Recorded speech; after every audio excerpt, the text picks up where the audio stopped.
You have been living inside one of the most extraordinary systems in the universe, and yet you were never taught how to truly see it. Every second of your life, something astonishing is happening inside your body.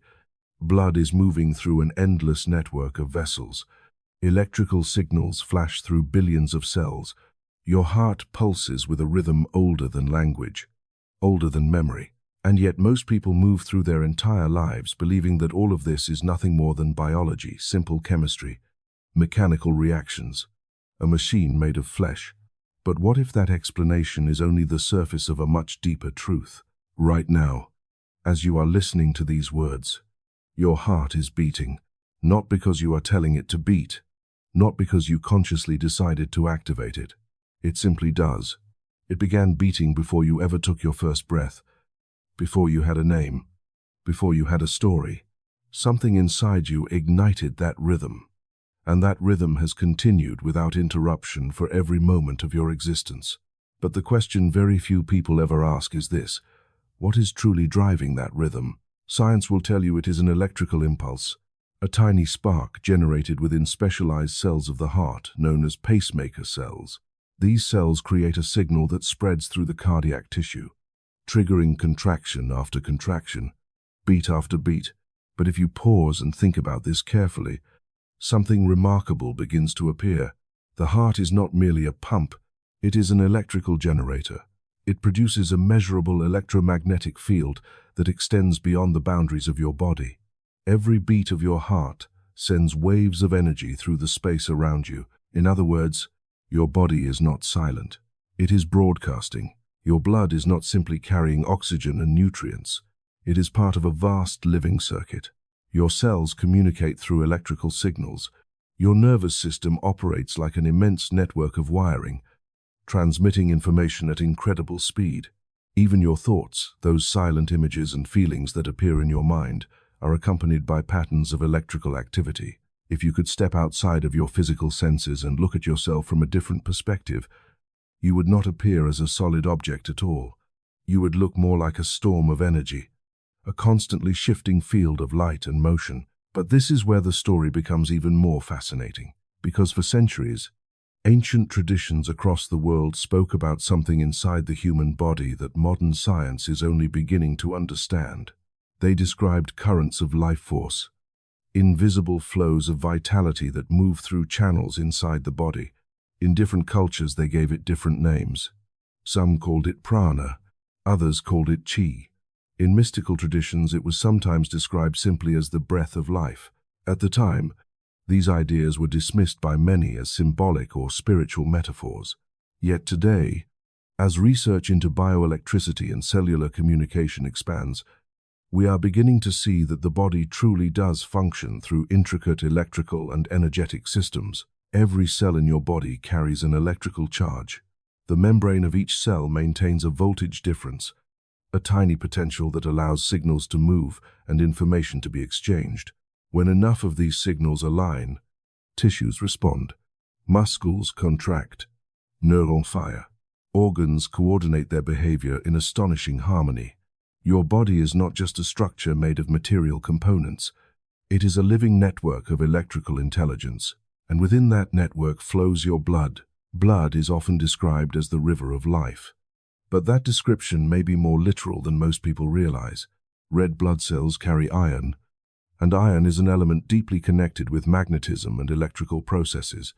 As blood moves through the vessels of your body, it interacts with the electromagnetic fields generated by your heart and nervous system. This creates subtle patterns of movement and communication that are still being explored by scientists today. Imagine that for a moment. Inside you, right now, there is a river of living cells moving through a field of electricity and magnetism. Each heartbeat pushes that river forward. Each breath changes its chemistry. Each emotional experience you have can alter the signals that travel through it. Your body is not static. It is an ongoing event. Yet the most remarkable part is not the complexity of this system. The most remarkable part is how little attention we pay to it. From the moment we are born, we are taught to focus almost entirely on the external world. We learn to watch screens, read messages, react to events happening around us. Our attention is constantly directed outward. Rarely are we taught to look inward with the same curiosity. Rarely do we pause long enough to feel the quiet electrical storm happening inside our own skin. But if you begin to notice it, something shifts. Try something simple for a moment. Bring your awareness to the center of your chest, not as an abstract idea, but as a sensation. Feel the pressure, the warmth, the subtle pulse. That pulse is your heart pushing blood through tens of thousands of miles of vessels.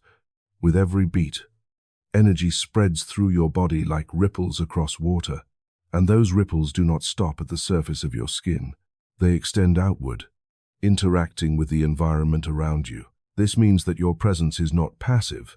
Your body is constantly participating in a larger, energetic exchange with the world. When you feel calm, your heart rhythm changes. The signals it sends become more coherent, more stable. When you feel fear or stress, those patterns shift dramatically. Hormones enter the bloodstream. Breathing changes. Electrical activity in the brain becomes more chaotic. The body responds to your internal state with incredible sensitivity. In many ways, your emotional life is not separate from your biology. It is woven directly into it. And here is the quiet implication of all this. If your thoughts can influence your emotions, and your emotions can influence the electrical and chemical patterns inside your body, then your inner world is not merely private. It is actively shaping the biological reality you live in. For most of history, that idea sounded mystical. Today, it is slowly becoming a subject of serious scientific investigation. Researchers studying neurocardiology have discovered that the heart sends more signals to the brain than the brain sends to the heart. Studies in psychophysiology show that emotional states can alter immune responses, hormone levels, and even genetic expression. The line between mind and body is far thinner than we once believed. But this realization leads to a deeper question, one that most people have never been invited to ask. If your body is a living electrical system, if your blood is moving through fields of energy generated by your own heart, if your emotions can alter the signals flowing through this system, then what exactly are you capable of influencing within it? Because the truth is, what you have been taught about your body may only describe the outer mechanics of something far more mysterious. And once you begin to see that, you can never look at the simple act of a heartbeat the same way again. You have been told a story your entire life. It was taught in classrooms, repeated in textbooks, and reinforced quietly through the culture around you. The story says that you are a body first, and everything else comes second. Your thoughts are simply chemical reactions inside your brain. Your emotions are nothing more than hormones moving through your bloodstream. Your awareness, this mysterious feeling of being alive, is described as a side effect of neural activity, a kind of accidental byproduct of biology. According to this narrative, you are essentially a complex machine made of cells, operating through physical laws, reacting to a world that exists entirely outside of you. And for a long time, most people accepted this explanation without question. But if you slow down and examine it carefully, something about this story begins to feel strangely incomplete. Think about it. A machine does not know that it exists. A machine does not wonder about meaning, purpose, or the nature of reality. A machine does not feel awe when it looks at the night sky, or experience a quiet sense of recognition when it hears a piece of music that seems to speak directly to the deepest parts of the soul. Yet you do. You experience a rich inner world that cannot easily be reduced to electrical impulses and chemical reactions. And that inner world is not passive. It shapes your decisions, your perceptions, and the way you interpret everything that happens around you. Two people can live through the same event and experience it completely differently because their inner states are different. If we were truly just biological machines responding to external stimuli, that level of subjective variation would make very little sense. But the narrative of being only a body serves a powerful function. It simplifies the mystery of human existence into something manageable and predictable. When you believe you are only physical matter, the boundaries of your potential appear fixed. Your abilities become limited by what can be measured externally. Your identity becomes something defined by genetics, environment, and circumstance. And once that belief settles deeply enough, you stop questioning it. You begin to see yourself the same way you might see a tool useful, perhaps remarkable in its complexity, but ultimately governed by forces beyond your control. Yet the deeper you look into the science of the human body, the harder it becomes to maintain this reductionist view. Modern research into consciousness has revealed something deeply puzzling. There is still no clear explanation for how subjective awareness arises from purely physical processes. Neuroscientists can observe electrical patterns in the brain, measure neural activity, and map connections between regions of the cortex, but none of those observations explain why experience exists at all. Why does the firing of neurons create the feeling of being you? Why does electrical activity in a biological organ produce colors, sounds, memories, dreams, hopes, and fears? This mystery is often referred to as the hard problem of consciousness, and despite decades of research, it remains unresolved. Even more intriguing is the growing recognition that the brain may not function as an isolated command center in the way we once imagined. The nervous system is distributed throughout the entire body. Your heart contains its own network of neurons capable of processing information. Your gut houses a complex system of neural tissue, often called the enteric nervous system, sometimes referred to as the body's second brain.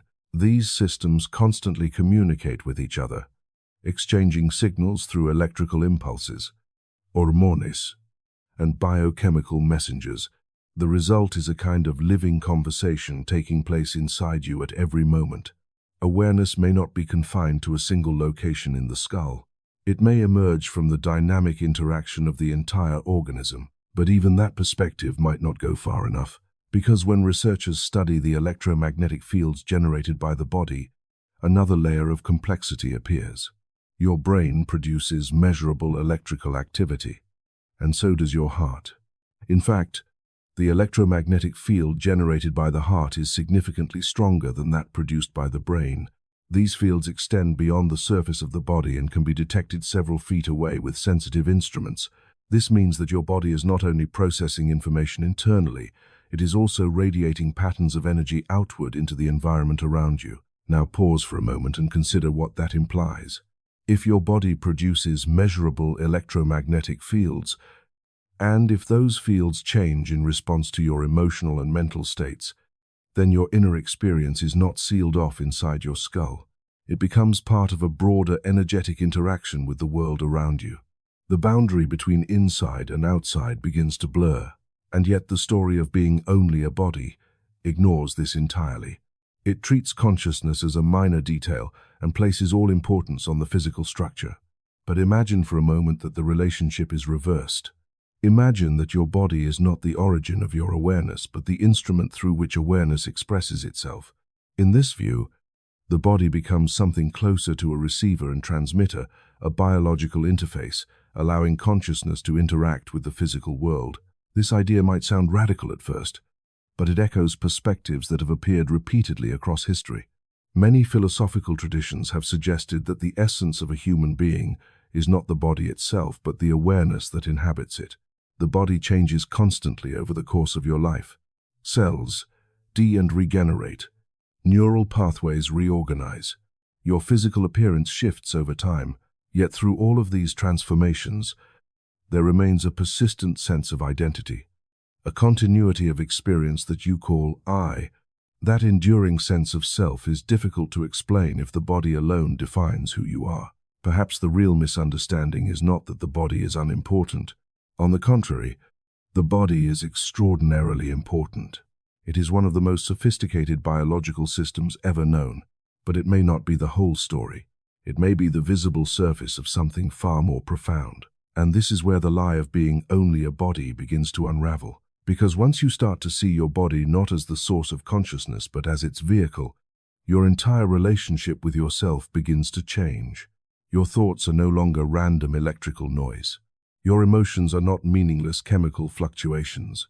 They become signals, expressions of an intelligent system interacting with a deeper field of awareness. You begin to notice something else as well.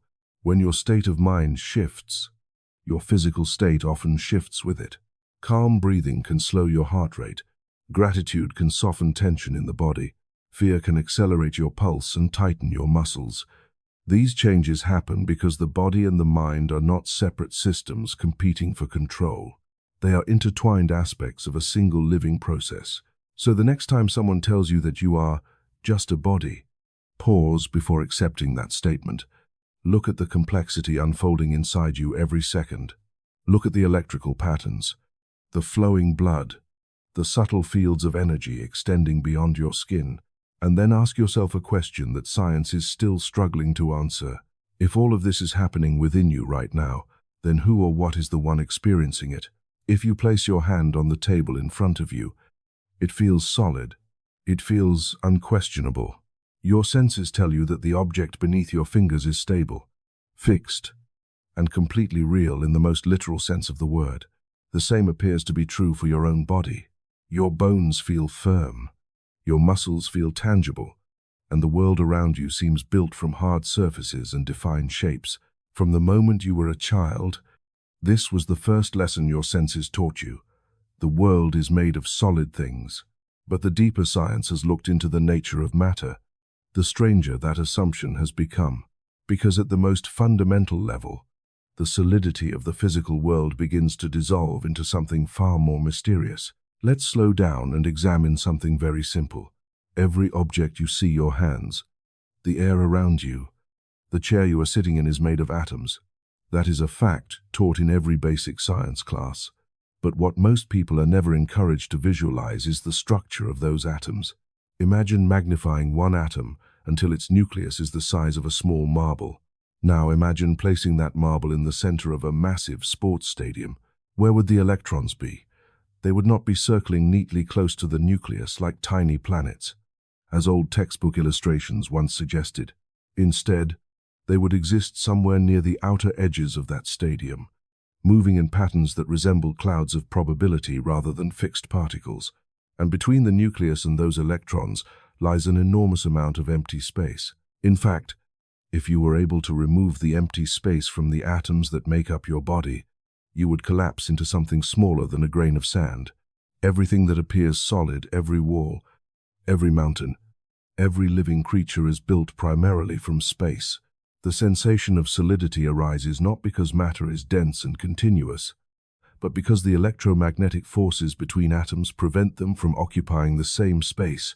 When you press your hand against the table, the electrons in your skin repel the electrons in the table's atoms. What you feel as touch is actually an interaction of invisible fields. This realization changes the way we should think about the world around us, because what we perceive as solid matter is, at its core, a dynamic structure made of energy patterns and fields. The atoms themselves are not tiny billiard balls. They are better described as organized excitations within deeper layers of physical reality. Modern physics has even moved beyond the concept of particles as permanent objects. Instead, many physicists describe them as fluctuations within underlying quantum fields, temporary events emerging from a deeper fabric of energy. Now pause for a moment and consider what this means for your own body. The skin you feel, the muscles that move, the bones that support you, these too are composed of atoms arranged in patterns of energy and space. The body that appears solid and permanent is actually an ongoing process, a constantly shifting arrangement of microscopic events. At any given moment, countless atoms are entering and leaving your system through breathing, digestion, and metabolic exchange. Your body is less like a statue and more like a river, a flowing structure that maintains its shape while its components continuously change. But the story becomes even more intriguing when we move from atoms to the strange world of quantum physics. At the quantum level, particles behave in ways that defy the expectations of classical logic. They can exist in multiple potential states at once until they are measured. They can influence one another across vast distances through a phenomenon known as entanglement, and their behavior is often described in terms of probabilities rather than certainties. This suggests that the universe at its most fundamental level may not be a rigid machine but something closer to a field of possibilities. And if that is true, then the material world you experience every day may be less fixed than it appears. Your senses are incredibly useful, but they are also limited.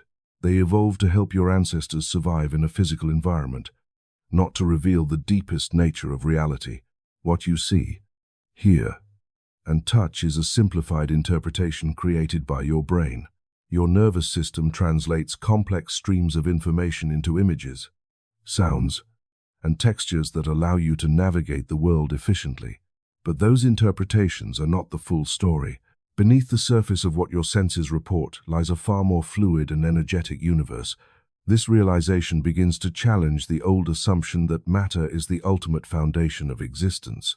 If matter itself dissolves into patterns of energy and probability when examined closely enough, then perhaps the physical world is not the most fundamental layer of reality after all. Perhaps it is an emergent phenomenon, a visible expression of deeper processes operating beneath the threshold of our everyday perception. And this brings us back to something we began exploring earlier, the relationship between your awareness and the physical world. If the universe at its core behaves more like a dynamic field of energy than a collection of solid objects, then the boundaries between observer and environment become more interesting. Your body is not a separate block of matter moving through a fixed world. It is a localized pattern within the same energetic fabric that forms everything else. In other words, you are not standing outside the universe looking in. You are an event unfolding within it. Your thoughts arise from electrical patterns in neural networks. Those networks operate through the movement of charged particles. Those particles exist within quantum fields that permeate all space. The distinction between you and the world begins to soften when you trace these connections deeply enough. Everything is participating in the same underlying processes, interacting continuously in ways we are only beginning to understand. This does not mean that the world you experience is an illusion in the sense that it is unreal. The table in front of you still supports your weight. The ground still holds your footsteps.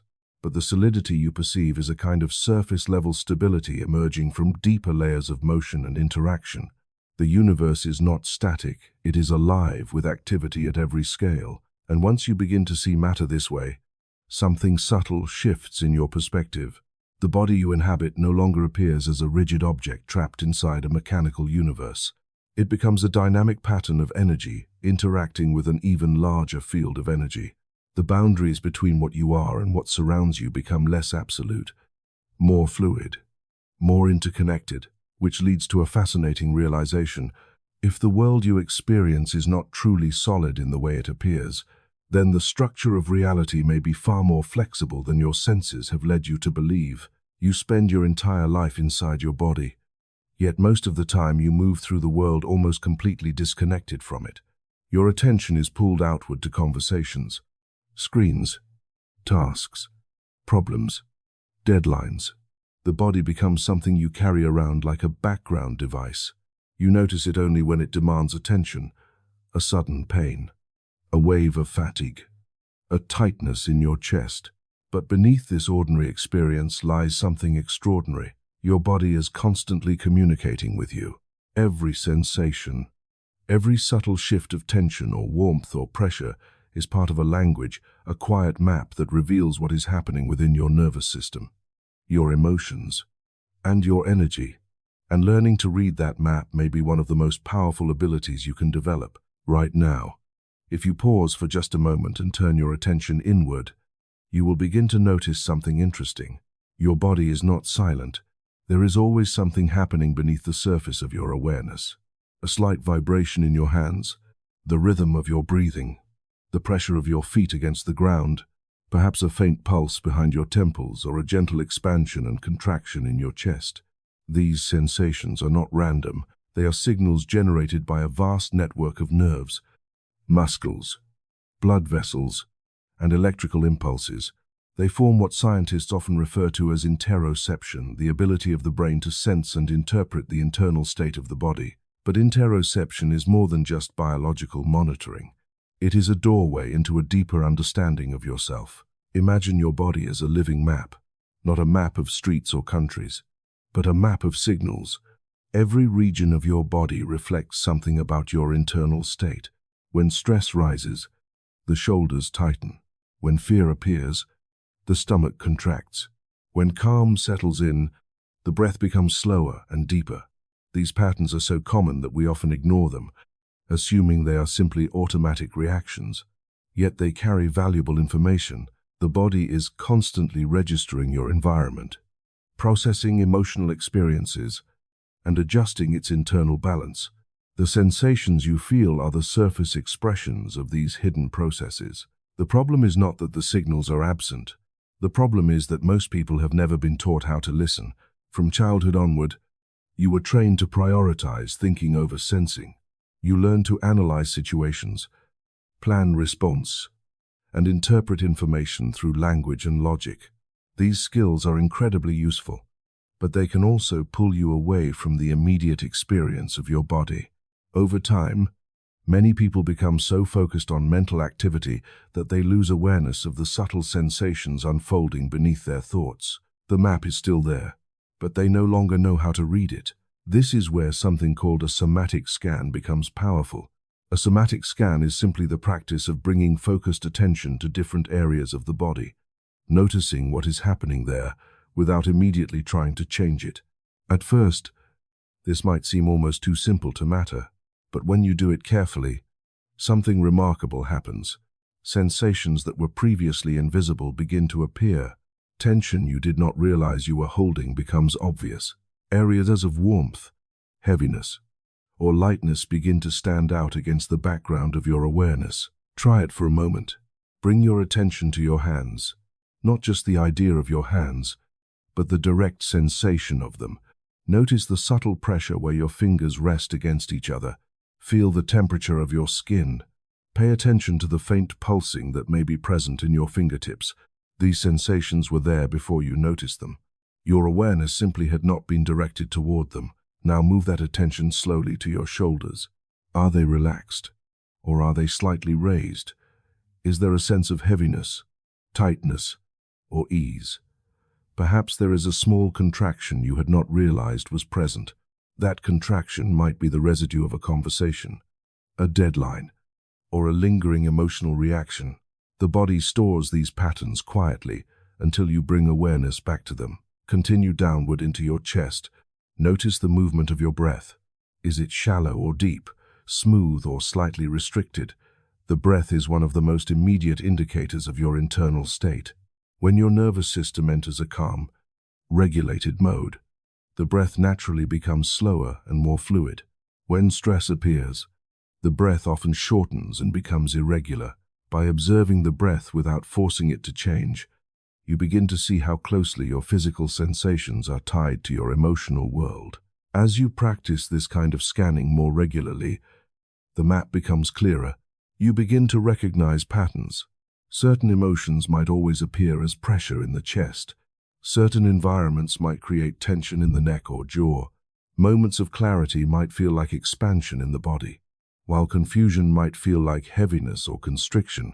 What once seemed like vague physical reactions becomes meaningful information. But the somatic map reveals more than just emotional patterns. It also shows how deeply your body participates in your perception of reality. Every decision you make is influenced not only by thoughts but also by sensations. Your nervous system constantly evaluates whether situations feel safe or threatening. These evaluations happen before conscious thought has time to analyze them. You might walk into a room and instantly feel at ease, or suddenly uneasy, without immediately knowing why. The body often recognizes subtle signals long before the rational mind catches up. That intuitive response is written directly into the somatic map. This is why developing sensitivity to bodily signals can dramatically sharpen your awareness. The more accurately you can read your internal sensations, the more information you have about your environment, your emotional state, and the subtle shifts happening within your nervous system, you begin to operate with a kind of internal guidance system that many people overlook entirely. There is another surprising effect that occurs as well. When you bring calm attention to areas of tension in the body, those areas often begin to soften on their own. This happens because awareness changes the way the nervous system organizes itself. Instead of reacting automatically to stress signals, the brain begins to process them differently. Muscles release, breathing deepens, circulation improves. The body returns gradually to a more balanced state. This does not require force or complicated techniques. It begins with something much simpler: paying attention. Over time, the somatic scan becomes less like an exercise and more like a new way of inhabiting your body.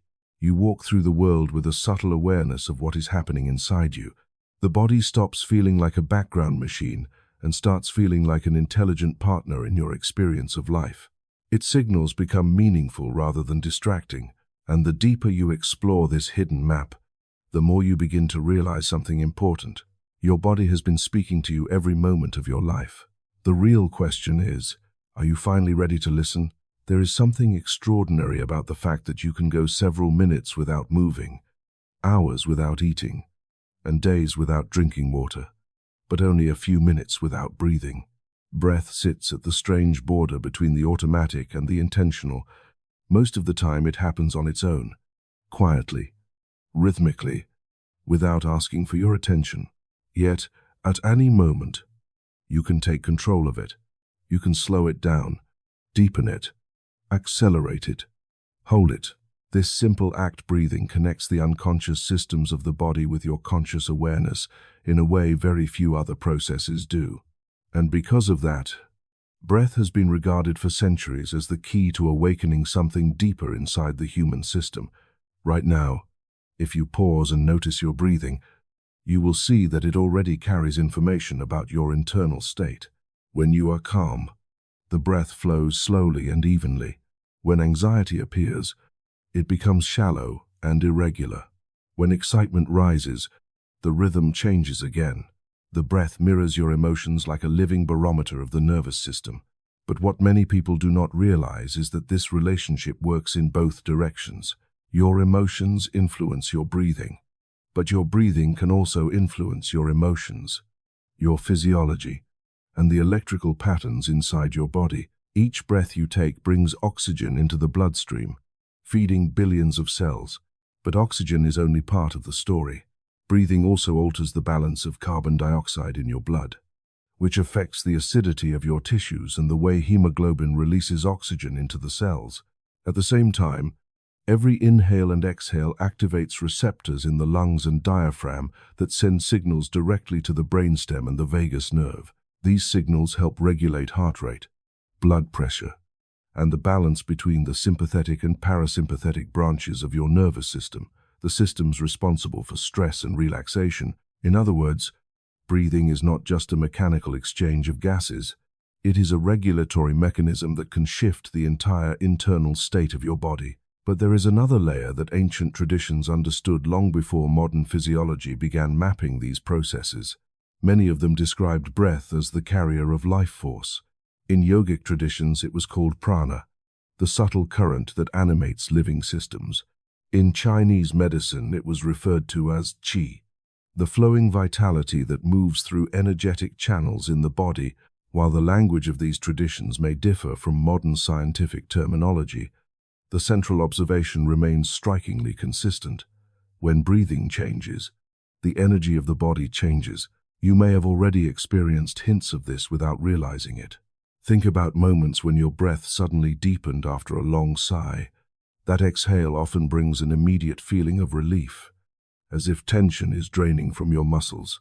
Or recall the way your breathing shifts during intense concentration, sometimes becoming almost still. These subtle variations reflect the continuous dialogue between breath, brain, and body. But certain breathing patterns can do more than regulate stress. They can activate what feels like a surge of vitality moving through the system. One such pattern is often described as the breath of fire. The name itself sounds dramatic, but it points toward a very real physiological phenomenon: rapid rhythmic breathing that increases oxygen flow, stimulates the nervous system, and amplifies circulation. When performed carefully, this type of breathing can create a powerful sense of heat, alertness, and energetic awakening throughout the body. Imagine sitting upright, your spine tall, your attention focused inward. You begin breathing more actively, short, controlled exhales, followed by quick inhales, repeating in a steady rhythm. Within seconds, something changes. Your chest expands more fully. Blood begins moving faster through your vessels. The brain receives a stronger flow of oxygen. The body warms as metabolic activity increases. What started as a simple adjustment of breath becomes a wave of activation spreading through the entire organism. From a biological perspective, This makes sense. Rapid breathing stimulates the sympathetic nervous system, temporarily increasing alertness and energy. The diaphragm moves more forcefully, massaging internal organs and enhancing circulation. Carbon dioxide levels fluctuate, altering the way oxygen is delivered to tissues. The result is a cascade of physiological responses that can feel like an electrical current moving through the body. But the experience is often described in more than purely physical terms. Many people report sensations of tingling in the hands or face, a sense of vibration beneath the skin, or an unexpected clarity of mind. These sensations are likely the result of shifts in blood chemistry and nerve signaling. Yet they also reveal something deeper. Your body has the capacity to generate states of energy and awareness far beyond what you experience during ordinary breathing. The breath becomes a kind of ignition switch, and this is where the idea of the vital current begins to make sense. Your nervous system already functions through electrical impulses traveling along neural pathways. Your heart produces rhythmic electromagnetic waves. Your cells maintain voltage differences across their membranes. When breathing patterns change, all of these systems respond simultaneously. Blood flow increases. Neural firing patterns shift. Electrical activity throughout the body reorganizes. What you experience subjectively as a rising wave of energy may simply be your biological systems entering a more activated and synchronized state. But the most fascinating aspect of breath is not the intensity it can generate, it is the control it gives you. Unlike most internal processes, breathing can be adjusted consciously in real time. With practice, you can use it to calm the nervous system, sharpen your attention, or increase physical vitality.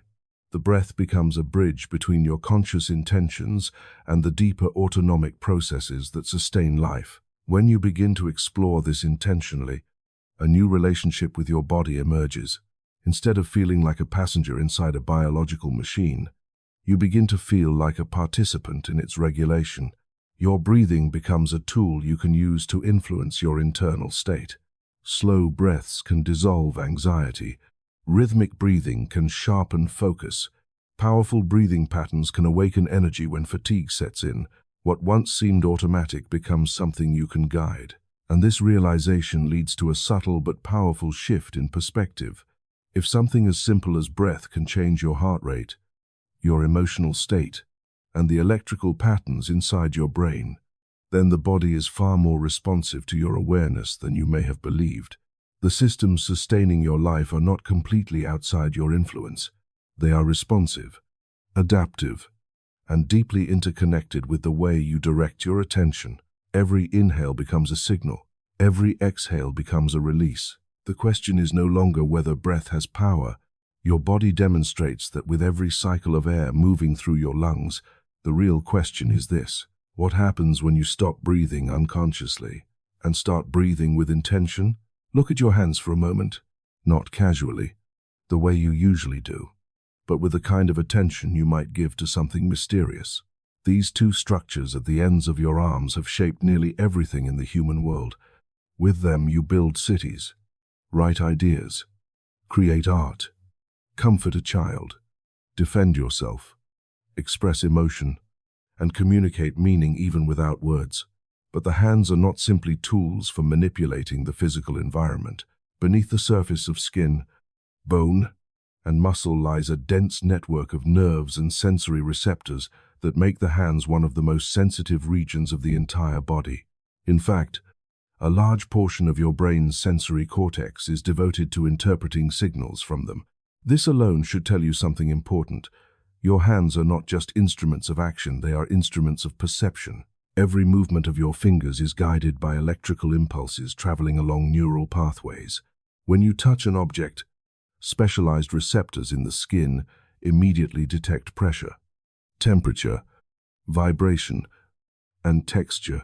Those signals travel at remarkable speed through the spinal cord into the brain, where they are translated into the sensation you recognize as touch. But what is often overlooked is that this process does not work in only one direction. Your hands do not simply receive information from the world, they also transmit signals outward. Remember what we explored earlier about the body's electrical nature. Your nervous system operates through bioelectric activity. Your heart generates an electromagnetic field that extends beyond your chest. Your brain produces waves of electrical patterns that can be measured outside the skull. These signals do not stop abruptly at the surface of your skin. They interact continuously with the surrounding environment. Your body is part of an energetic exchange happening at every moment. Nowhere is this interaction more noticeable than in the hands, because the hands contain an extraordinary concentration of nerve endings and blood vessels. They are extremely responsive to subtle changes in circulation, temperature, and electrical activity. That is why your palms can suddenly feel warm during moments of strong emotion, or cold when fear or stress activates the body's survival systems. The hands mirror the internal state of the nervous system almost instantly, but they also reveal something more subtle. They often become the place where the body expresses or releases energy.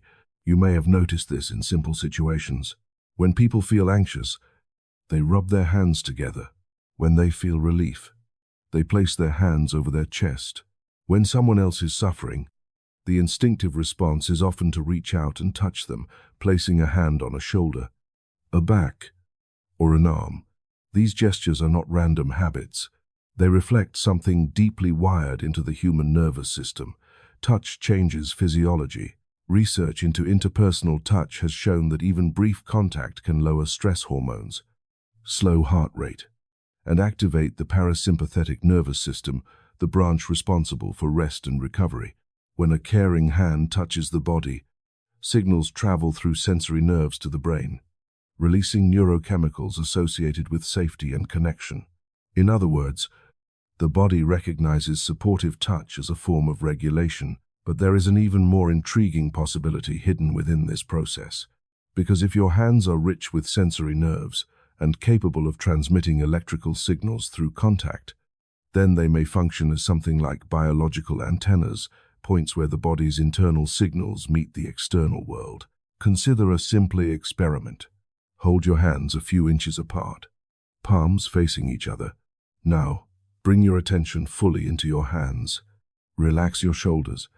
Breathe slowly, and keep your awareness focused on the space between your palms. At first, you may feel nothing unusual, but if you remain attentive for a minute or two, many people begin to notice subtle sensations appearing, warmth spreading through the palms, a faint tingling in the fingertips, or a gentle pressure between the hands as if two invisible fields were interacting. What is happening here? Part of the explanation is physiological. When you focus your attention on a specific area of the body, blood flow often increases to that region. The nerves become more active, amplifying sensations that would otherwise remain below the threshold of awareness. The brain essentially turns up the volume on signals coming from the hands. But attention may also be doing something else. It may be synchronizing the electrical activity of your nervous system with the sensory experience unfolding in your palms. Your hands become a place where awareness and physiology meet. This is why many healing traditions throughout history have emphasized the role of the hands. In practices ranging from acupuncture and therapeutic massage to energy healing techniques, the hands are used as points of contact where intention, attention, and physical touch converge. Whether these systems describe the process in terms of nerves, energy channels, or life force, they all recognize something important. The hands are uniquely capable of influencing the body. Think about how naturally this appears in everyday life. When you have a headache, you instinctively bring your hand to your forehead. When your stomach hurts, your palm rests over the abdomen. When someone you care about is in distress, your first response is often to place a steady hand on their back. These gestures are almost universal. They reflect a kind of intuitive understanding that touch can soothe, stabilize, and restore balance. The hands, in this sense, become more than tools. They become extensions of your awareness. When you place your attention into your hands, they begin to feel more alive. Sensations sharpen. Subtle movements in the muscles become clearer. You may notice how easily warmth spreads through the palms when you breathe slowly and relax the body. With practice, this sensitivity increases. The hands start to feel less like inert objects and more like responsive instruments connected to the entire nervous system. And once that awareness develops, something fascinating happens. You begin to sense that the space around your body is not completely empty. There are tiny fluctuations of temperature, pressure, and vibration that your hands can detect. The same nervous system that allows you to feel the texture of a surface can also perceive the faintest shifts in the environment around you. Your body becomes more perceptive, more connected to subtle information that previously passed unnoticed. This does not require mystical explanations. It may simply be the result of heightened sensory awareness combined with the natural electrical and physiological activity of the human organism. But the experience can still feel profound. The hands become a bridge between inner sensation and outer perception. They remind you that your body is not isolated from the world, it is continuously interacting with it. And the next time you place your hands on something or someone, you might pause for just a moment and notice something you once overlooked, because those two simple structures at the ends of your arms may not only be tools for touching the world, they may also be the place where the world quietly touches back. Have you ever walked into a room feeling calm, balanced, and clear, only to leave 30 minutes later feeling strangely drained? Nothing dramatic happened, no physical effort, no obvious conflict, and yet something about the interaction left you tired, heavy, almost as if a part of your vitality had quietly slipped away. Most people experience this at some point in their lives, but they rarely stop to examine it closely. They assume it is simply stress, or perhaps just a bad mood that appeared for no reason. But what if there is something more subtle happening beneath the surface of these encounters? Human beings do not exist as isolated systems. Every moment you spend around other people involves a constant exchange of signals, verbal, emotional, neurological, and energetic. When two people speak, it is not only words that move between them. Facial expressions shift, tones of voice change, breathing rhythms synchronize, and nervous systems begin responding to each other in ways that often occur below conscious awareness. Modern neuroscience calls part of this process emotional contagion. The brain contains specialized neurons, sometimes referred to as mirror neurons, that help you unconsciously reflect the emotional state of those around you. When someone near you is tense, your own muscles may tighten without you realizing it. When someone laughs freely, your body may begin to relax and mirror that sense of ease. This phenomenon reveals something important. Your internal state is not completely sealed off from the environment. It is influenced by the people you interact with. Now imagine extending that idea slightly further. If your body produces measurable electromagnetic fields generated by the heart and nervous system, and if those fields change according to your emotional and mental states, then every interaction between two people may involve more than just visible communication. There may also be subtle physiological exchanges occurring between their nervous systems. One person's stress can elevate another person's heart rate. One person's calm presence can slow another's breathing. In many ways, your body is constantly adjusting itself in response to the signals it detects from others, but not all exchanges are balanced. Some individuals carry high levels of internal tension, anxiety, or emotional volatility. When you spend time around them, your nervous system begins to register these signals and react. Your breathing may become shallower, your muscles may tighten slightly, your attention may shift into a more alert state, scanning for potential conflict or discomfort. Over time, maintaining this heightened state of vigilance consumes energy. You leave the interaction feeling fatigued, not because something dramatic occurred, but because your nervous system spent the entire time adapting to another person's emotional turbulence. This experience is sometimes described in dramatic language as energy vampirism. While the phrase may sound mystical, the underlying idea can be understood in much simpler terms. Certain interactions pull your nervous system into patterns that drain your physical and emotional resources. Other interactions replenish them. The difference often depends on the stability of the internal state each person brings into the encounter. Think about people who seem naturally calming. When you are around them, conversation feels easier. Your breathing slows. Your thoughts become clearer. You leave the interaction feeling lighter than before. Their nervous system operates in a regulated, coherent state, and your own system begins to synchronize with that stability. Now think about the opposite type of presence, the person whose conversations are always chaotic, who jumps rapidly between worries, complaints, and emotional spikes. Being around them often creates a subtle sense of pressure, as if your mind and body are working harder simply to maintain balance. Neither situation is supernatural. Both are reflections of how human nervous systems interact. But understanding this dynamic leads to an important realization. Protecting your internal state becomes a skill. Just as your body has an immune system that protects it from harmful biological intrusions, your nervous system requires boundaries that protect it from overwhelming emotional input. Without those boundaries, you can easily become entangled in the turbulence of other people's experiences. Their stress becomes your stress. Their agitation becomes your agitation. Over time, this constant absorption of external signals can leave you feeling depleted without understanding why. Defending your internal field does not mean withdrawing from the world or avoiding human connection. It means learning how to maintain stability within yourself, even when the environment around you becomes unstable. The first step in that process is awareness. When you notice your breathing tightening, your shoulders rising, or your thoughts becoming scattered during an interaction, those signals are not random. They are messages from your nervous system telling you that something in the environment is influencing your internal state. Once you notice those signals, you have choices. You can slow your breathing intentionally, allowing the parasympathetic system to reassert balance. You can relax your shoulders and bring your attention back to the sensations in your body. You can shift your posture, grounding your feet more firmly against the floor. These small adjustments may seem insignificant, but they change the way your nervous system processes incoming signals. Instead of being pulled unconsciously into someone else's emotional storm, you create a stabilizing anchor within yourself. The more consistently you practice this kind of internal regulation, the stronger your nervous system becomes at maintaining equilibrium. Conversations that once felt exhausting begin to feel manageable.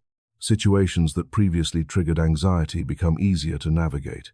Your presence starts to carry its own stability into the environment rather than absorbing instability from it. Interestingly, this stability often affects others as well.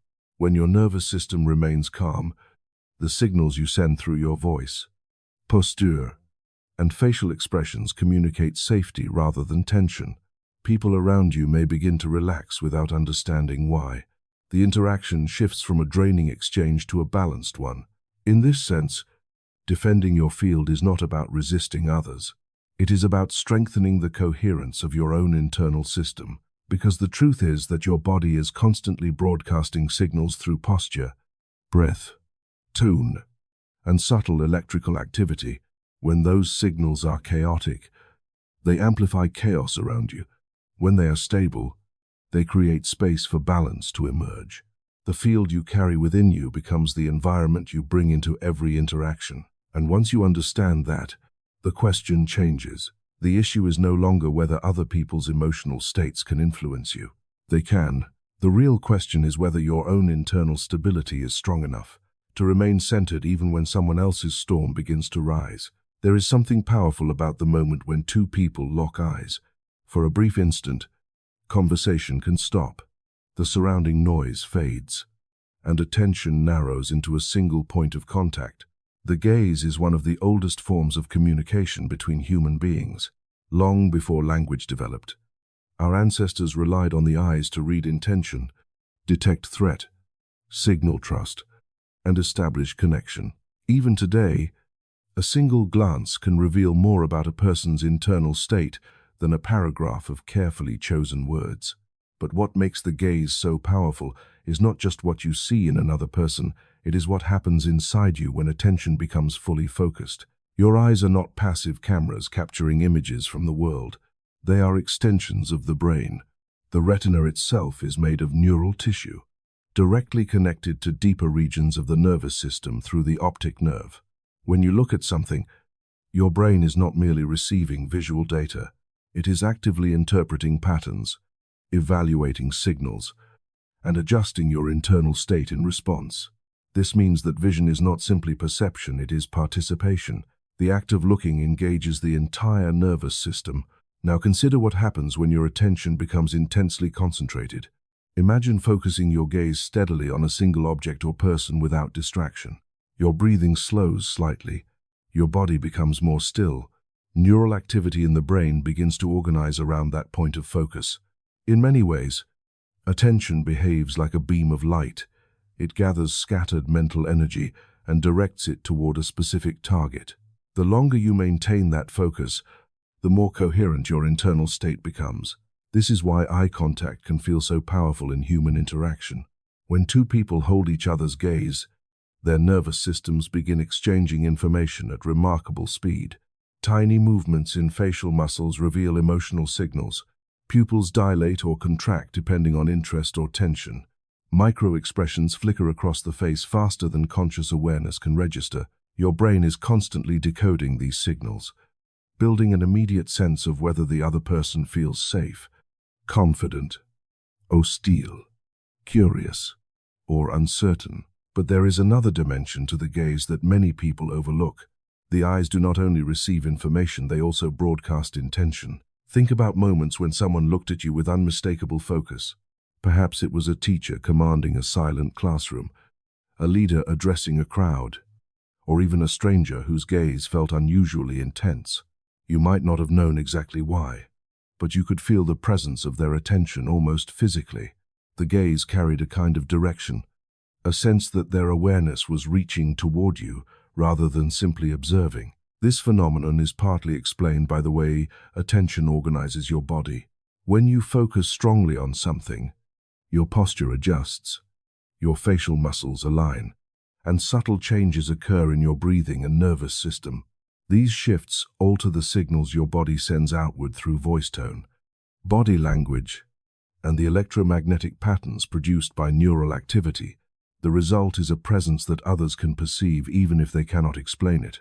Your gaze becomes an extension of your will. This does not mean that staring at someone gives you supernatural control over them, but it does mean that the quality of your attention influences how your presence is experienced. A scattered mind produces a scattered gaze. Your eyes dart from place to place.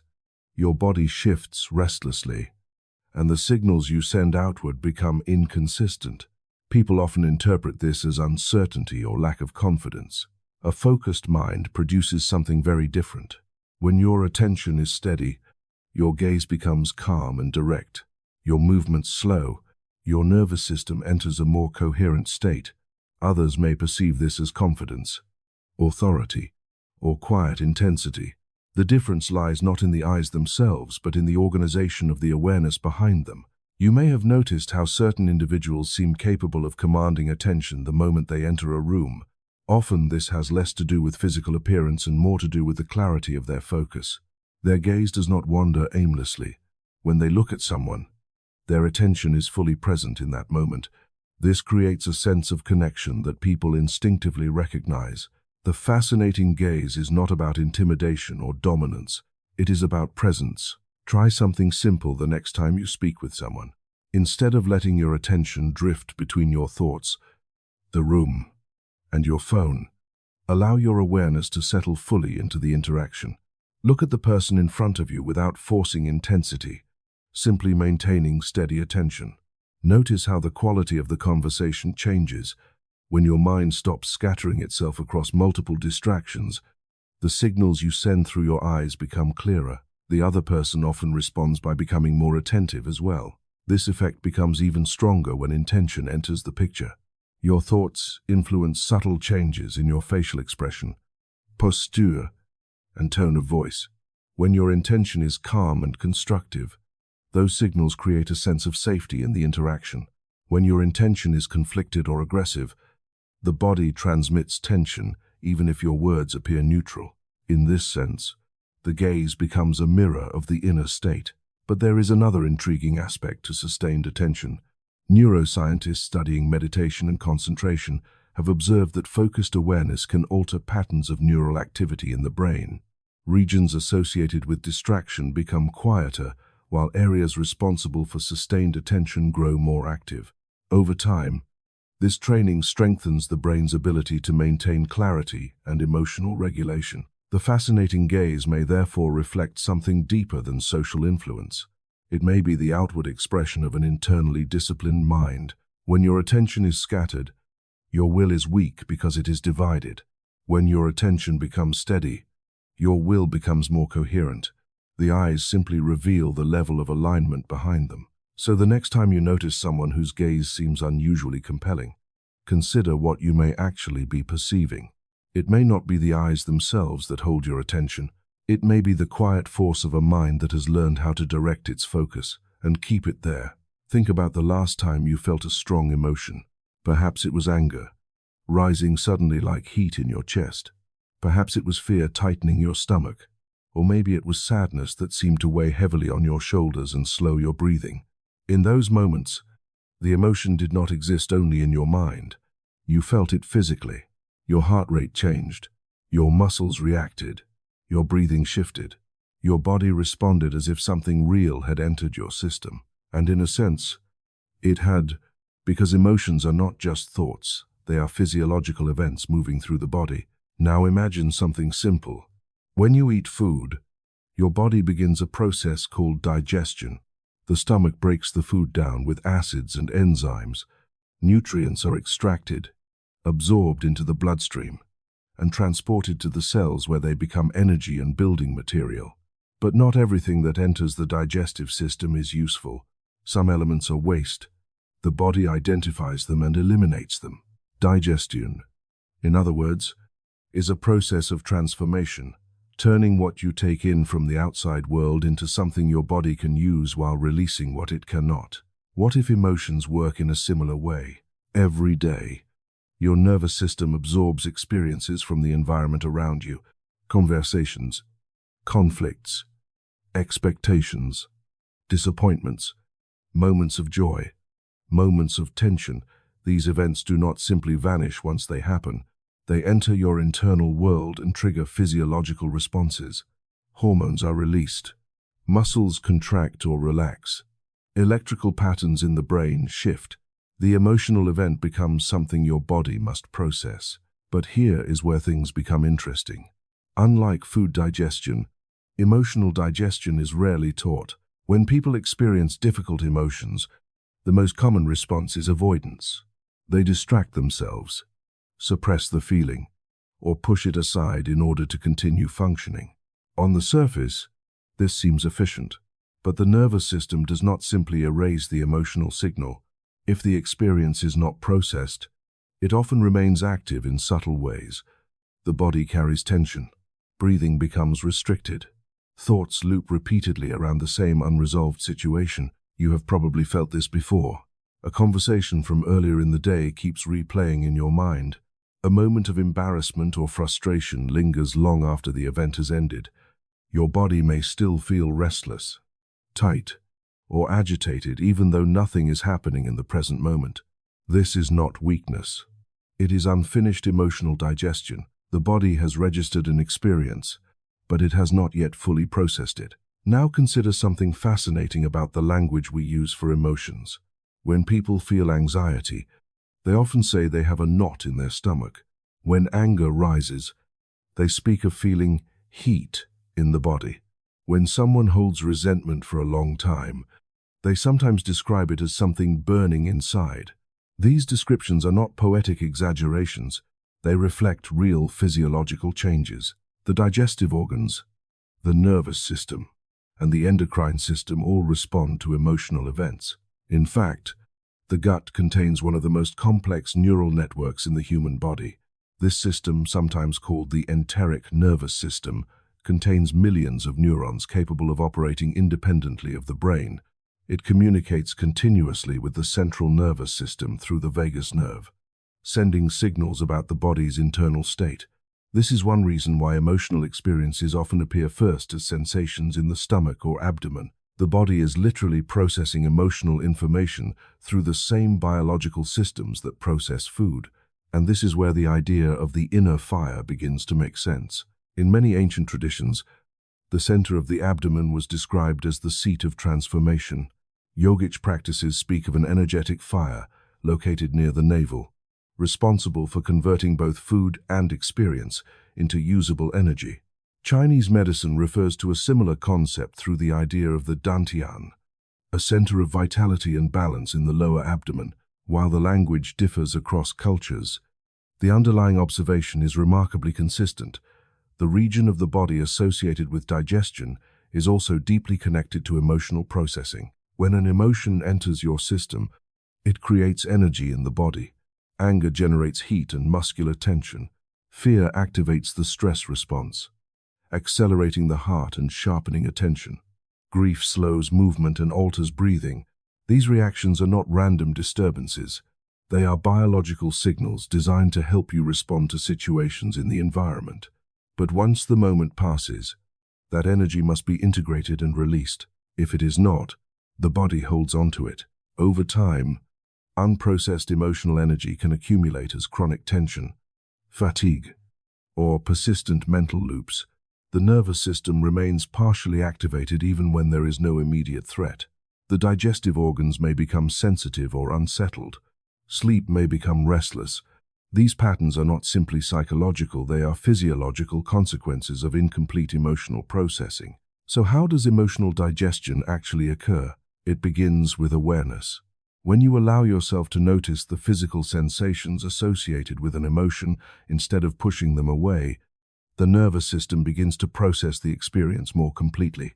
You feel the tightness in the chest, the heat in the abdomen, the pressure behind the eyes. Instead of resisting these sensations, you let them exist for a moment while breathing slowly and steadily. Something remarkable often happens during this process. The sensation begins to change. The tightness loosens. The heat spreads and fades. The breath deepens naturally. This shift occurs because the brain recognizes that the emotional signal is being acknowledged rather than suppressed. The nervous system no longer needs to maintain the same level of activation. The body begins to digest the emotion. This is what true emotional resilience looks like. It is not the absence of strong feelings. It is the ability to experience them fully and allow them to move through the system without becoming trapped. Just as food becomes energy after digestion, emotional experiences can become insight, clarity, and strength once they are processed. Over time, this process begins to feel like an inner alchemy. Difficult experiences no longer remain as burdens inside you. They transform into understanding. The energy that once fueled anger or fear becomes available for creativity, focus, and presence. The fire inside you does not disappear, it becomes something you can work with rather than something that consumes you. And once you understand this, something about your emotional life changes. You stop seeing feelings as obstacles that must be suppressed. You begin to see them as signals, raw material entering the furnace of your inner fire. Because every experience that moves through your life is asking the same quiet question. Will you carry this energy with you? Or will you learn how to transform it? There is a strange kind of power in silence. Not the awkward silence that appears when conversation fades or the quiet that fills an empty room, but a deeper silence, the kind that sharpens awareness rather than dulling it. In the natural world, predators understand this instinctively. Before the strike, before the movement, there is stillness. The body becomes quiet. Breathing slows. Attention narrows until every sense is focused on a single point in space. The predator does not waste energy on unnecessary motion or scattered thoughts. It waits. It observes. And in that silence, its perception becomes extraordinarily precise. Human beings possess the same capacity, though most rarely use it. Modern life pulls attention in every direction at once. Notifications flash. Conversations overlap. Information floods the mind continuously. The result is a kind of constant mental noise. Thoughts race. Internal commentary fills every pause, and the nervous system remains partially activated throughout the day. When the mind is this noisy, perception becomes blurred. Important signals, subtle changes in a person's tone, shifts in the atmosphere of a room. The quiet intuition that something is not quite right can easily go unnoticed. But when the mind becomes silent, something remarkable happens. Silence does not mean the absence of awareness. It means the absence of unnecessary activity within awareness. When the internal dialogue quiets, attention becomes clearer. Sensory information that was previously drowned out by mental chatter begins to stand out. You notice the rhythm of your breathing, the small movements of people around you, the tone beneath someone's words rather than just the words themselves. Your nervous system shifts from reactive noise to receptive clarity. This state has been described in many traditions in different ways. Some call it mindfulness. Others refer to it as deep presence or focused awareness. But the metaphor of the predator is useful because it captures an important aspect of the experience: alert stillness. The predator does not fall asleep when it becomes silent. It becomes more awake. Imagine sitting quietly in a room without reaching for your phone, without planning the next task, without replaying past conversations in your mind. At first, the silence may feel uncomfortable. Thoughts continue trying to fill the space. The mind searches for something to occupy itself with. But if you remain still for a few minutes, something begins to shift. The constant stream of mental noise slows slightly. Breathing deepens. Muscles release tension. Your senses begin to open outward again. You start to hear small sounds that were previously ignored: the faint hum of electricity in the walls, the distant movement of air, the subtle creak of the building settling. The mind has not become empty. It has simply become clearer. Now imagine bringing that same clarity into a conversation. Instead of rushing to respond immediately, you allow a small pause. You listen completely to the other person's words, but also to the space between them. You notice their breathing pattern, the tempo of their speech, the emotions that flicker through their expressions. The silence inside you gives your perception room to expand. This is where the true advantage of inner quiet appears. When your mind stops generating constant commentary, your nervous system becomes more sensitive to the environment. The body begins to register signals that were previously buried beneath thought. Your intuition sharpens, not because something supernatural has occurred, but because your attention is finally free to observe what was always there. The predator survives in the wild because it can detect subtle movement in tall grass or faint sounds carried by the wind. Human beings possess a similar perceptual system, though it often becomes dulled by mental distraction. The more noise you generate internally, the less clearly you perceive what is happening externally. Silence restores that balance. But there is another dimension to this stillness that goes beyond perception. When the mind becomes quiet, your internal energy stops scattering in multiple directions. Thoughts consume energy. Every worry, every imaginary argument, every replayed memory uses a small amount of neurological resources. When dozens of these processes run simultaneously, the mind becomes fatigued and unfocused. Silence interrupts that cycle. The energy normally spent on unnecessary thinking becomes available again for attention, creativity, and clear decision-making. You may have noticed how certain individuals carry an unusual presence without speaking much at all. They enter a room and observe quietly. They do not rush to dominate the conversation, yet when they eventually speak, people listen carefully. Their words carry weight precisely because they emerge from stillness rather than noise. The silence of the predator is not about intimidation. It is about conservation of attention. In this state, the body becomes calm but alert. Breathing stabilizes. Heart rate slows slightly while awareness remains sharp.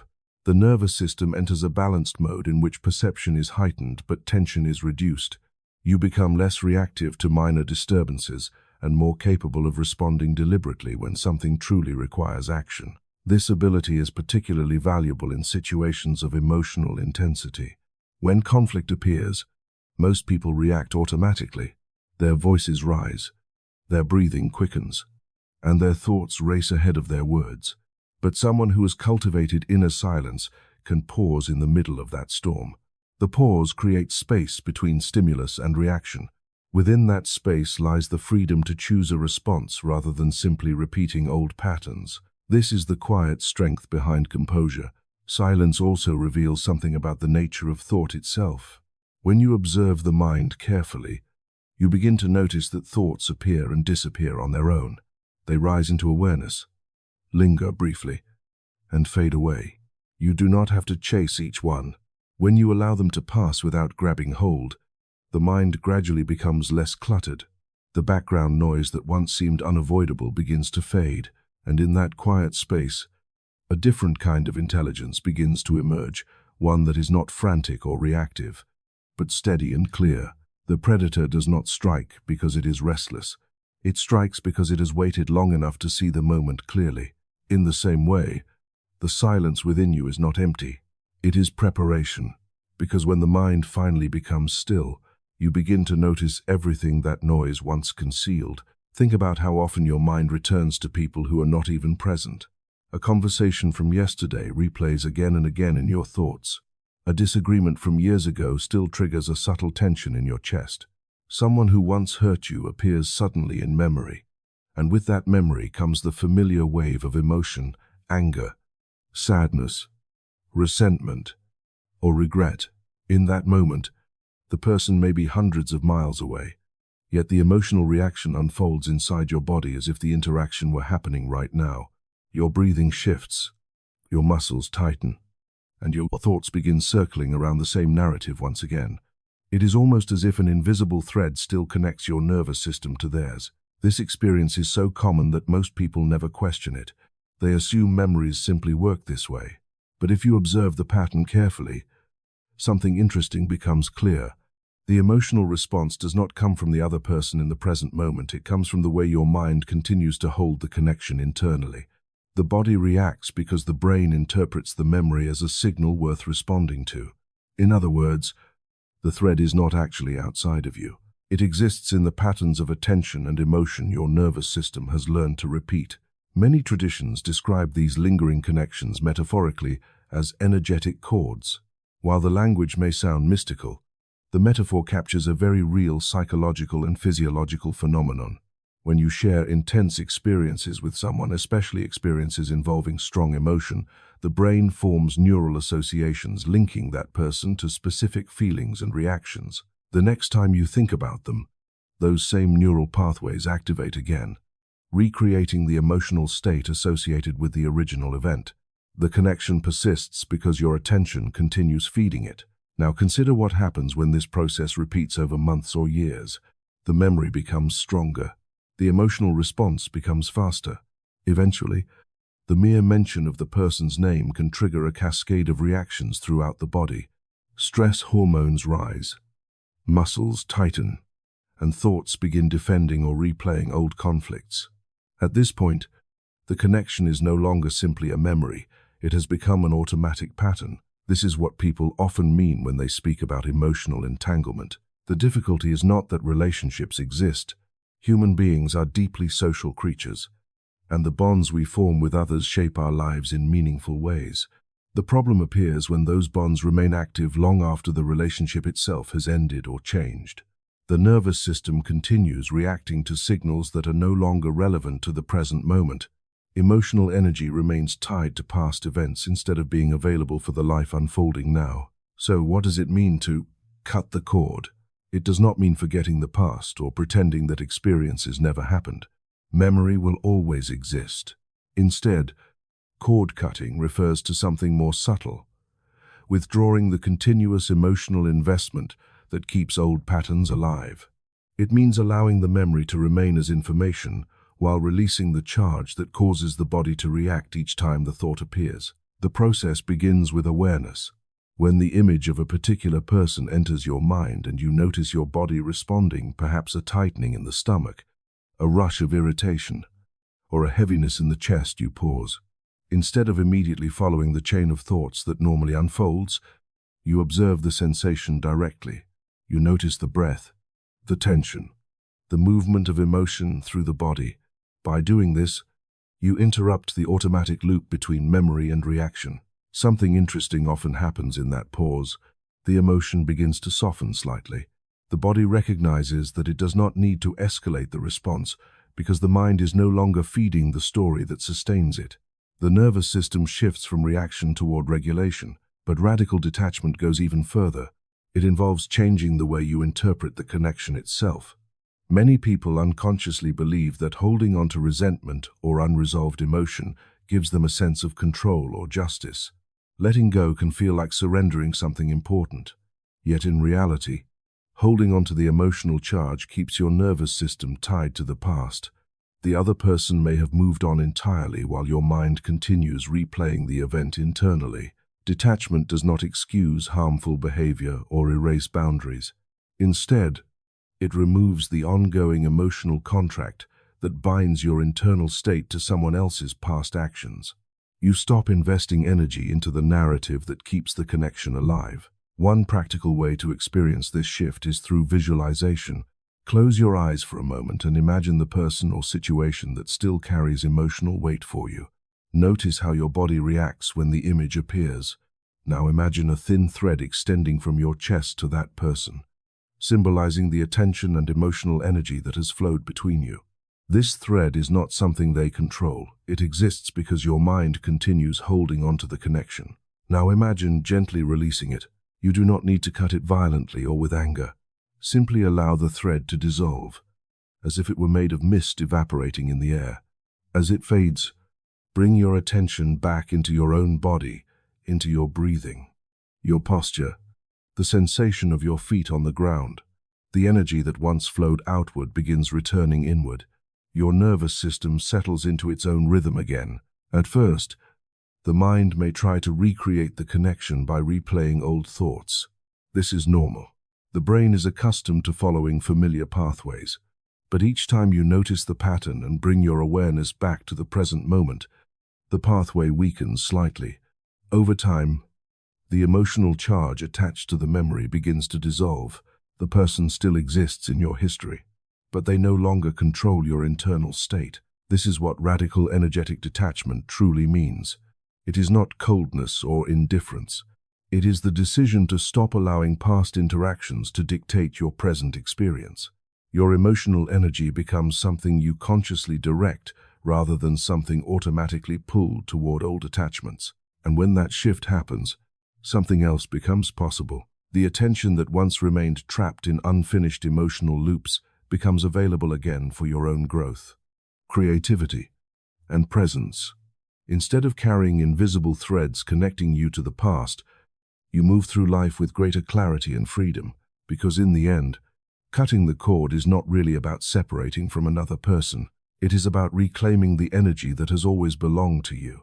Have you ever had a moment when you knew something before any logical explanation appeared? Perhaps you met a person for the first time and instantly felt trust, or the opposite, a quiet warning somewhere deep in your chest. Maybe you chose a path, made a decision, or avoided a situation without fully understanding why, only to discover later that your instinct had been correct. These moments are often dismissed as coincidence or lucky guesses. Yet, if you observe your own life carefully, you will notice that this quiet inner signal appears far more often than people admit. Most people have been trained to ignore it.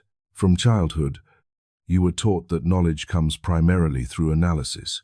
Logic, data, and reasoning were presented as the highest forms of intelligence, and those tools are certainly powerful. They allow you to build machines, solve complex problems, and navigate the visible structure of the world. But there is another form of perception that operates beneath the surface of rational thought. It moves faster than analysis. It does not arrive as a chain of explanations. Instead, it appears as a subtle feeling, an inner recognition that something is aligned or that something is wrong. This is what many traditions call intuition. Now imagine intuition not as something mystical or supernatural, but as a kind of internal radar. Radar systems detect signals long before the human eye can see what is approaching. They gather fragments of information from the environment, tiny reflections of energy bouncing back from distant objects, and assemble those fragments into a meaningful pattern. The radar does not think about what it detects. It simply receives signals and reveals their presence. Your nervous system works in a surprisingly similar way. Every second, your senses gather an enormous amount of information: facial micro-expressions, tone changes in voices, shifts in posture, subtle patterns in behavior, small inconsistencies in language, and countless environmental signals that your conscious mind never fully processes. Most of this information never enters deliberate thought.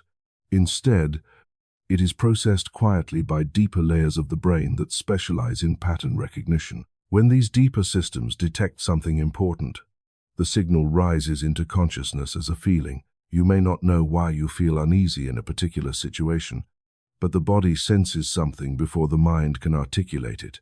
Perhaps a person's smile does not quite reach their eyes. Perhaps their words do not match the rhythm of their breathing. Perhaps something in their posture signals tension or deception. Your brain detects these micropatterns instantly, long before your logical mind has time to analyze them. Intuition is often the language through which that hidden analysis reaches your awareness. This is why the signal usually arrives quietly. If you expect intuition to appear as a dramatic voice announcing clear instructions, you may miss it entirely.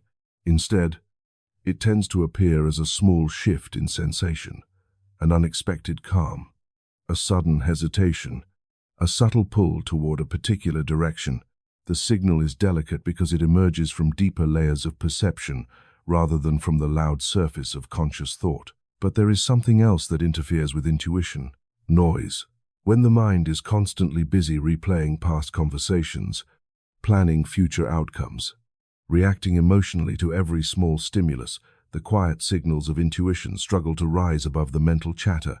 Imagine trying to hear a whisper in a room filled with shouting voices. The whisper may still be present, but it becomes nearly impossible to detect. This is why silence, which you explored earlier, becomes essential.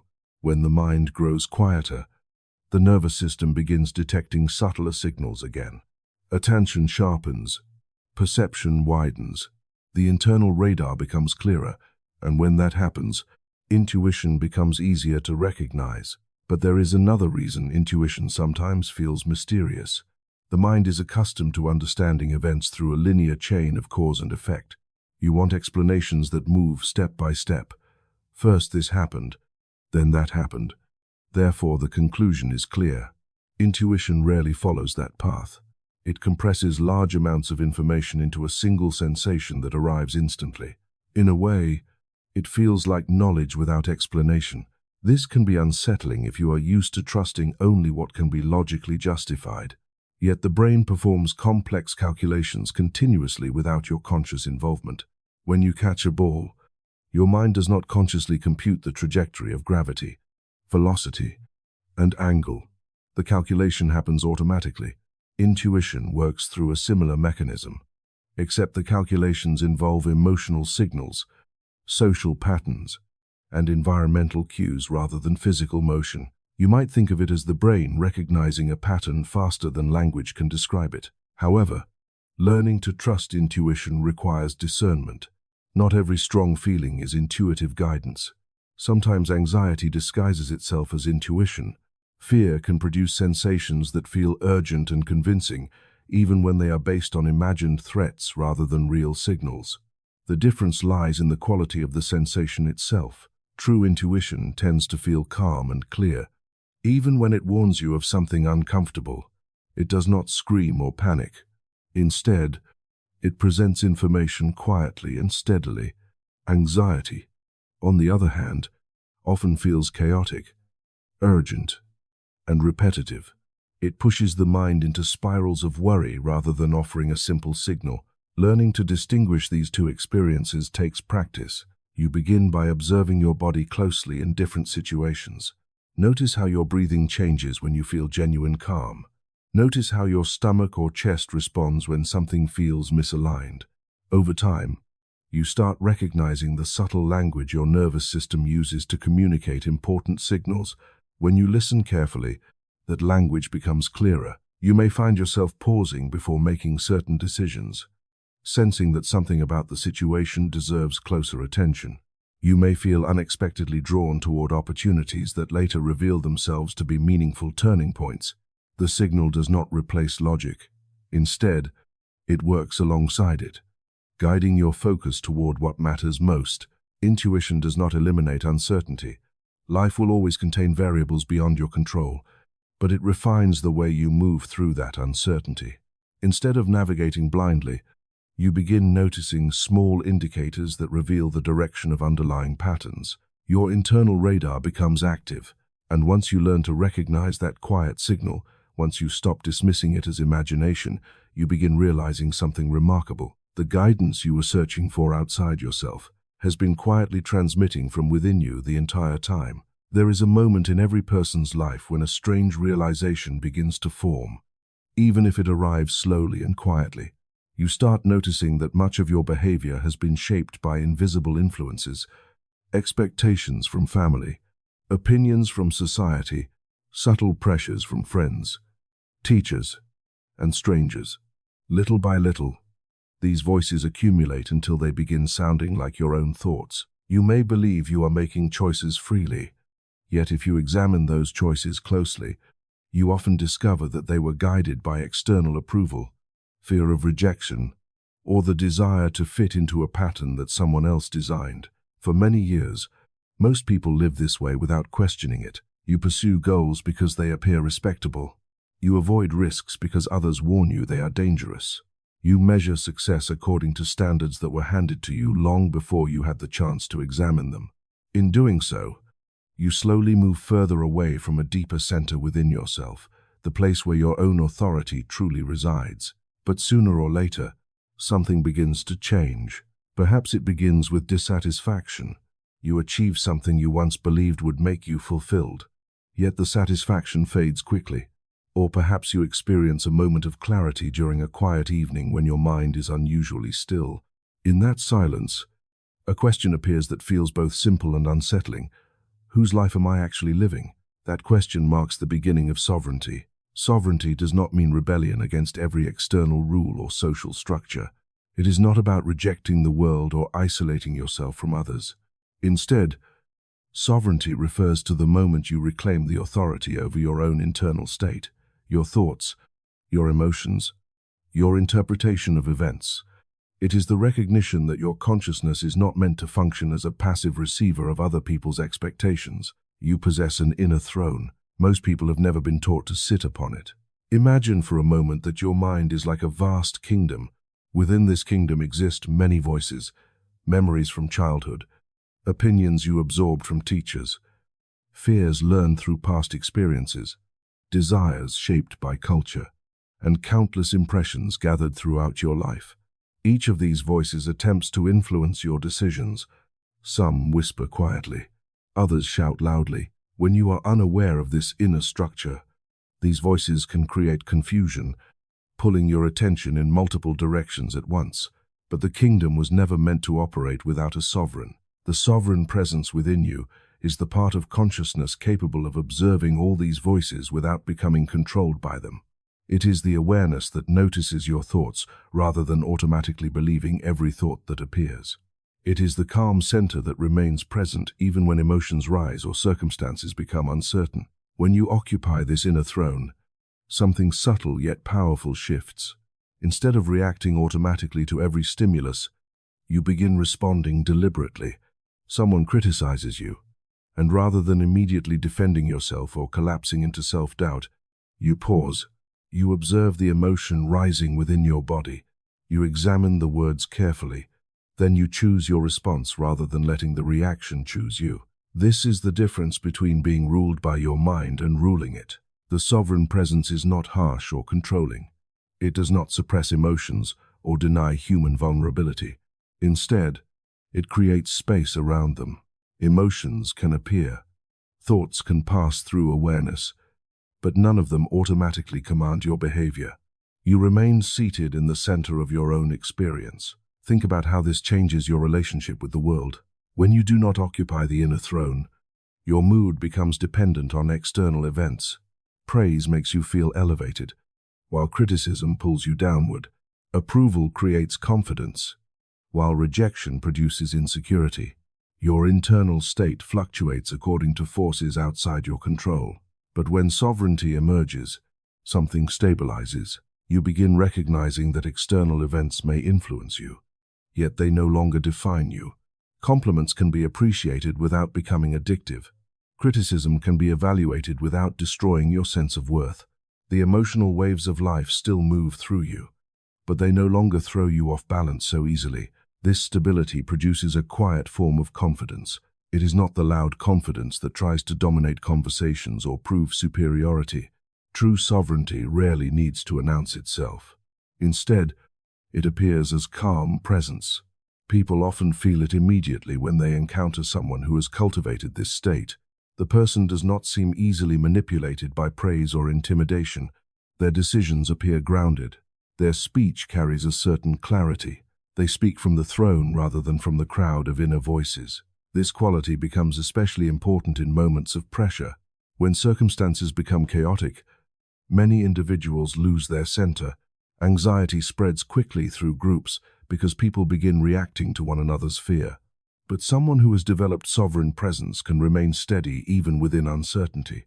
Their calmness does not come from ignoring reality, but from recognizing that their inner authority remains intact regardless of what unfolds around them. From this place, decisions become clearer. You begin choosing actions based on alignment rather than approval. You pursue goals because they resonate with your deeper values, not because they satisfy external expectations. This does not make life easier in every moment. Sovereign choices sometimes require courage, but it does make life more authentic, and authenticity carries its own form of strength. When you live according to your inner authority, the constant tension between who you are and who you think you should be begins dissolving. The energy once spent maintaining appearances becomes available for creativity, growth, and genuine connection with others. You stop performing a role, you start inhabiting your own presence. But there is something important you must remember. The inner throne is never permanently secured. Every day, distractions and external pressures attempt to reclaim that seat. Old habits of reaction can return if awareness fades. Sovereignty, therefore, is not a one-time achievement. It is a practice of continually returning to the center of your own consciousness. Each moment gives you another opportunity to sit upon that throne again, because the world will always offer countless voices telling you who you should be. Yet the quiet authority inside you is waiting patiently for one simple decision. The moment you remember that the kingdom of your mind was always meant to be ruled by you. Most people think of the body as something fixed. You are born with it. It grows for a while. It slowly declines, and eventually it wears out. That is the story repeated so often that it begins to feel unquestionable. Yet if you look closely at the body, not through assumptions, but through observation, you discover something astonishing. Your body is not a solid structure that remains the same from year to year. It is a living process, continuously rebuilding itself from moment to moment. Cells and regenerate. Molecules break apart and recombine. Even the atoms within your tissues are gradually replaced as you breathe, eat, move, and interact with the environment. Scientists estimate that many of the cells in your body are renewed over the course of months or years. The skin replaces itself. Blood renews itself. The lining of the digestive system rebuilds itself. Even the bones that feel so permanent slowly reshape themselves over time. In other words, the body is not a static object. It is a transformation. Now pause and consider something deeper. If the body is constantly rebuilding itself, then the question becomes, what influences the pattern of that rebuilding? Why does one person's body remain resilient while another's deteriorates rapidly under similar circumstances? Why do emotional states affect physical health so strongly? Why does stress weaken the immune system while calmness strengthens it? The answer lies in the signals flowing through the system. Your body does not operate independently from your mind. The nervous system, endocrine system, and immune system communicate continuously. Thoughts trigger emotional responses. Emotions release chemical messengers. Those chemicals travel through the bloodstream, influencing cellular activity across the entire organism. Hormones regulate metabolism, inflammation, repair, and growth. In a very real sense, your internal state becomes part of the biological environment in which your cells live. Imagine your cells as tiny workers inside a vast city. They rely on signals from the central communication network to understand what kind of environment they are operating in.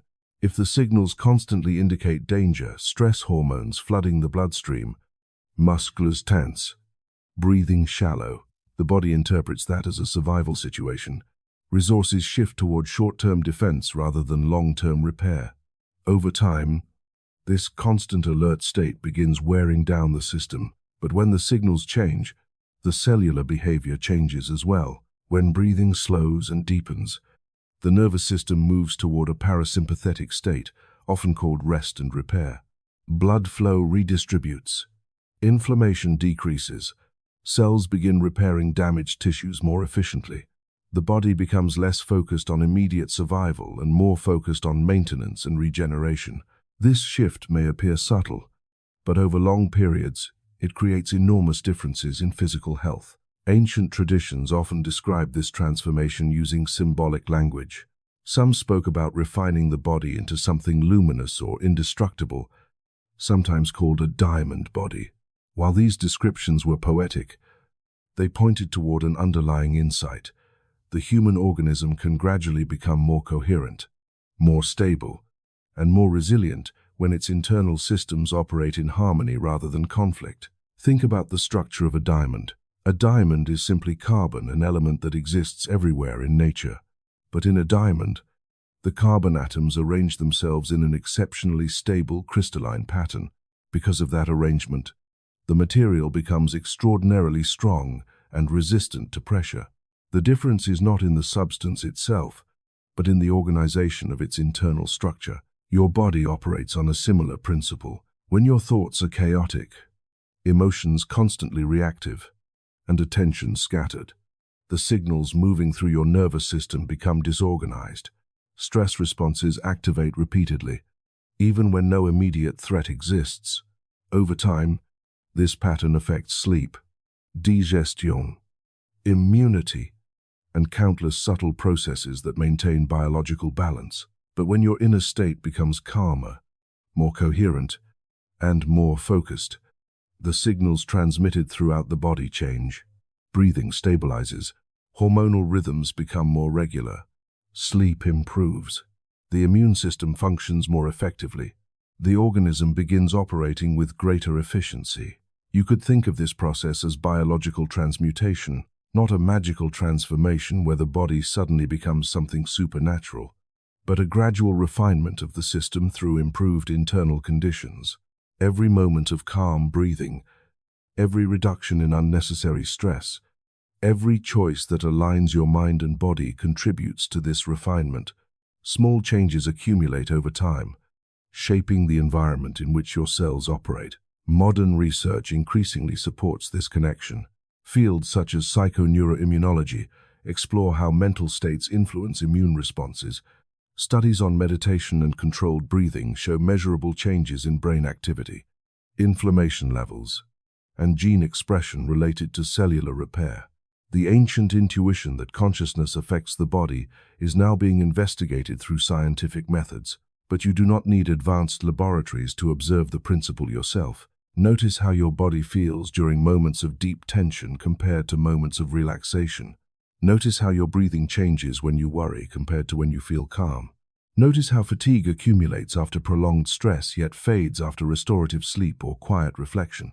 These everyday experiences reveal how closely your inner world interacts with your biological processes. The idea of the diamond body simply invites you to imagine the long-term potential of this relationship. If the body is constantly rebuilding itself, and if internal signals influence how that rebuilding occurs, then the quality of your attention, your breathing, and your emotional state becomes deeply relevant to your physical well-being. Each day becomes an opportunity to influence the environment in which your cells live. This does not mean perfection is required. Life will always include challenges, emotional fluctuations, and periods of stress. But the overall direction of your internal state matters. Gradually cultivating clarity, calmness, and balanced awareness creates conditions where the organism can operate more harmoniously. Over months and years, those conditions accumulate. The body becomes more stable, more resilient, and more capable of adapting to pressure without collapsing under it. Just as carbon becomes diamond through sustained structural alignment, your biology can gradually strengthen through coherent internal signals. And when you begin seeing your body this way, not as a fragile object slowly deteriorating, but as a living process constantly reshaping itself, you start realizing something powerful. Every breath you take is quietly participating in the architecture of the body you are becoming. Most people accept aging as a simple and irreversible law. From childhood, you hear the same story repeated everywhere. Time passes, the body weakens, the mind slows, and eventually decline becomes unavoidable. You see wrinkles appear on faces, Gray hair replacing darker strands, joints becoming stiff, energy fading more quickly than it once did. The world presents these changes as proof that life moves in only one direction forward into deterioration. But what if the story you have been told is incomplete? What if aging, at least in part, is not only a matter of time but also a matter of pattern? I want you to consider this carefully, because if the pattern can change, then the direction of the process may change as well. Your body is not a static object slowly eroding like an old building. It is a living field of regeneration. Cells divide, repair themselves, replace damaged structures, and constantly communicate through chemical signals. Even as you read these words, billions of microscopic processes are taking place inside you, proteins folding, DNA copying itself, immune cells scanning for damage, enzymes repairing molecular mistakes. The organism you call your body is not a finished structure. It is an ongoing event. Aging, therefore, is not simply the passage of years. It is the accumulation of certain biological instructions that gradually push the system toward disorganization. Now imagine something else. Imagine that within every cell of your body there exists a blueprint of extraordinary precision, a design that originally built you from a single fertilized cell. That blueprint did not vanish once you were born. It continues to exist inside the DNA of nearly every cell you carry. The instructions that created your heart, your nervous system, your bones, your eyes, your skin, all of it remains written within you. Scientists call this genetic information, but ancient traditions described it differently. They spoke about the original design, the perfect template through which life expresses itself before distortion enters the system. Over time, the body accumulates stress, toxins, emotional tension, and metabolic imbalance. These influences do not rewrite the genetic blueprint entirely, but they interfere with how it is expressed. Signals inside the body become confused. Repair mechanisms slow down.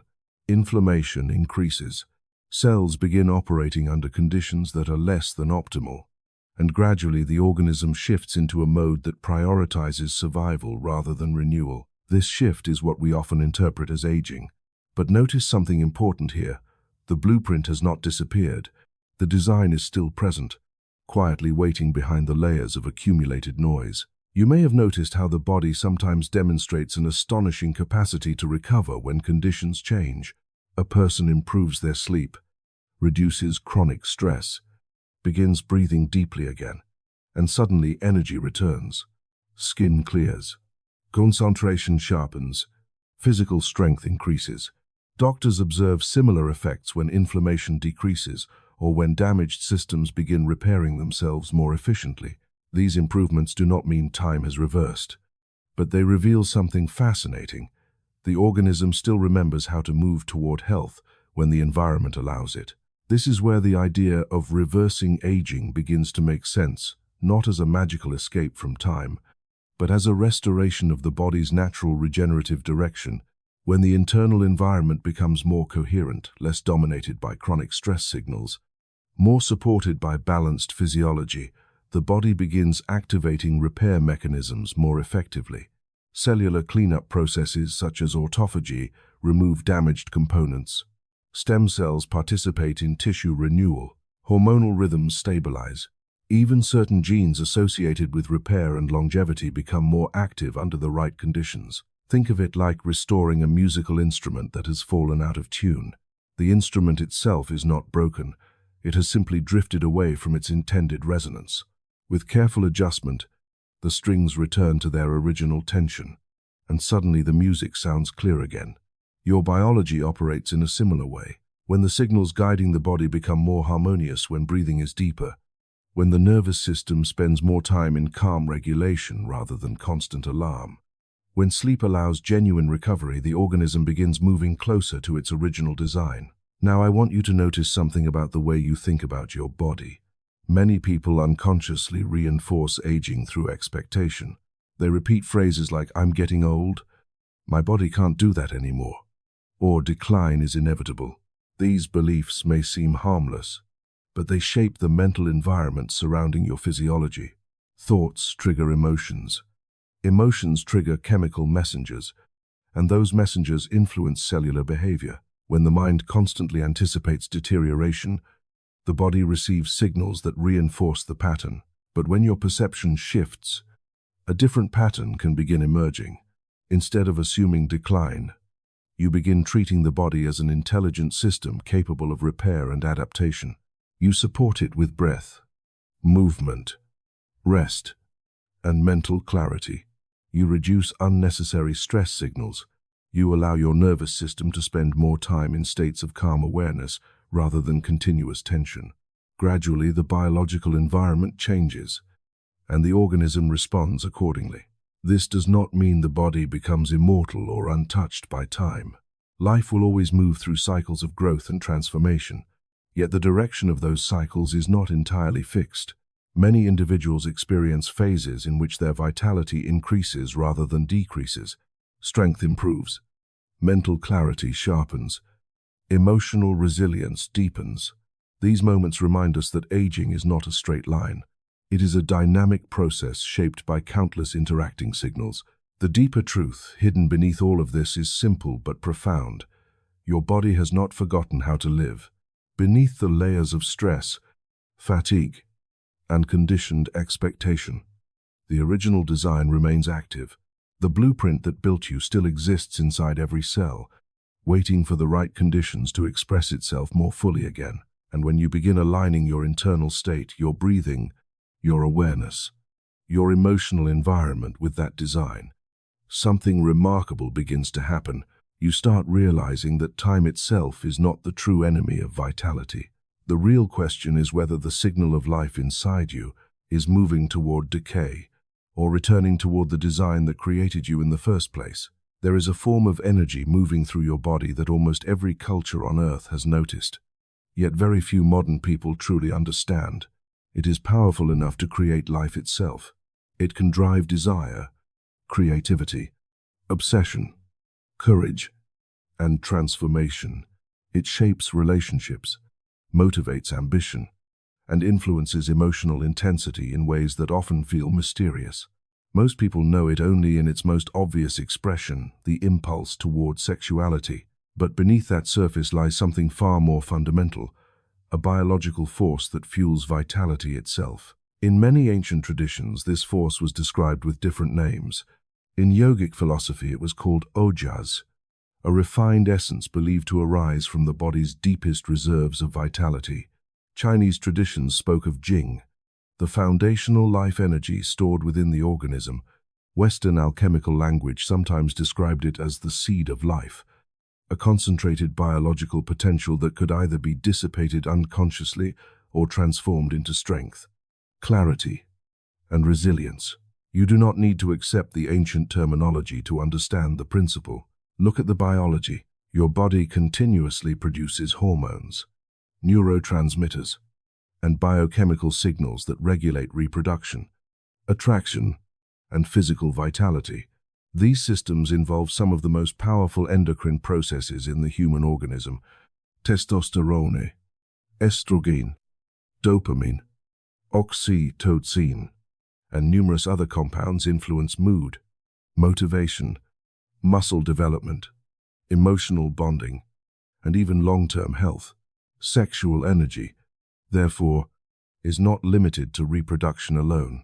It is deeply intertwined with the body's overall energetic state. This is why periods of strong vitality often coincide with heightened creativity, motivation, and confidence. The organism is operating at full capacity. However, most people experience this energy in a fragmented way. Instead of understanding it as a resource that can be directed or refined, they encounter it only as impulse. Desire appears, attention narrows, and the nervous system becomes focused on immediate satisfaction. There is nothing inherently wrong with this response. It is part of the biological design that allows life to continue. But if the energy always follows the same pathway of rapid release and distraction, much of its potential influence on other aspects of life remains unexplored. Think about fire. A spark of fire can burn quickly and disappear, or it can be contained and directed to power an engine, forge metal, or generate light. The difference lies not in the fire itself, but in how it is managed. Sexual energy operates in a similar way. When it is constantly scattered through impulse and distraction, it tends to produce short bursts of stimulation followed by fatigue. But when it is balanced and integrated within the body's overall energy system, it can support sustained vitality and clarity. This is what ancient traditions were pointing toward when they spoke about cultivating ojas. They were not advocating repression or denial of sexuality. Instead, they recognized that sexual energy participates in a broader biological economy. The body converts nutrients into hormones.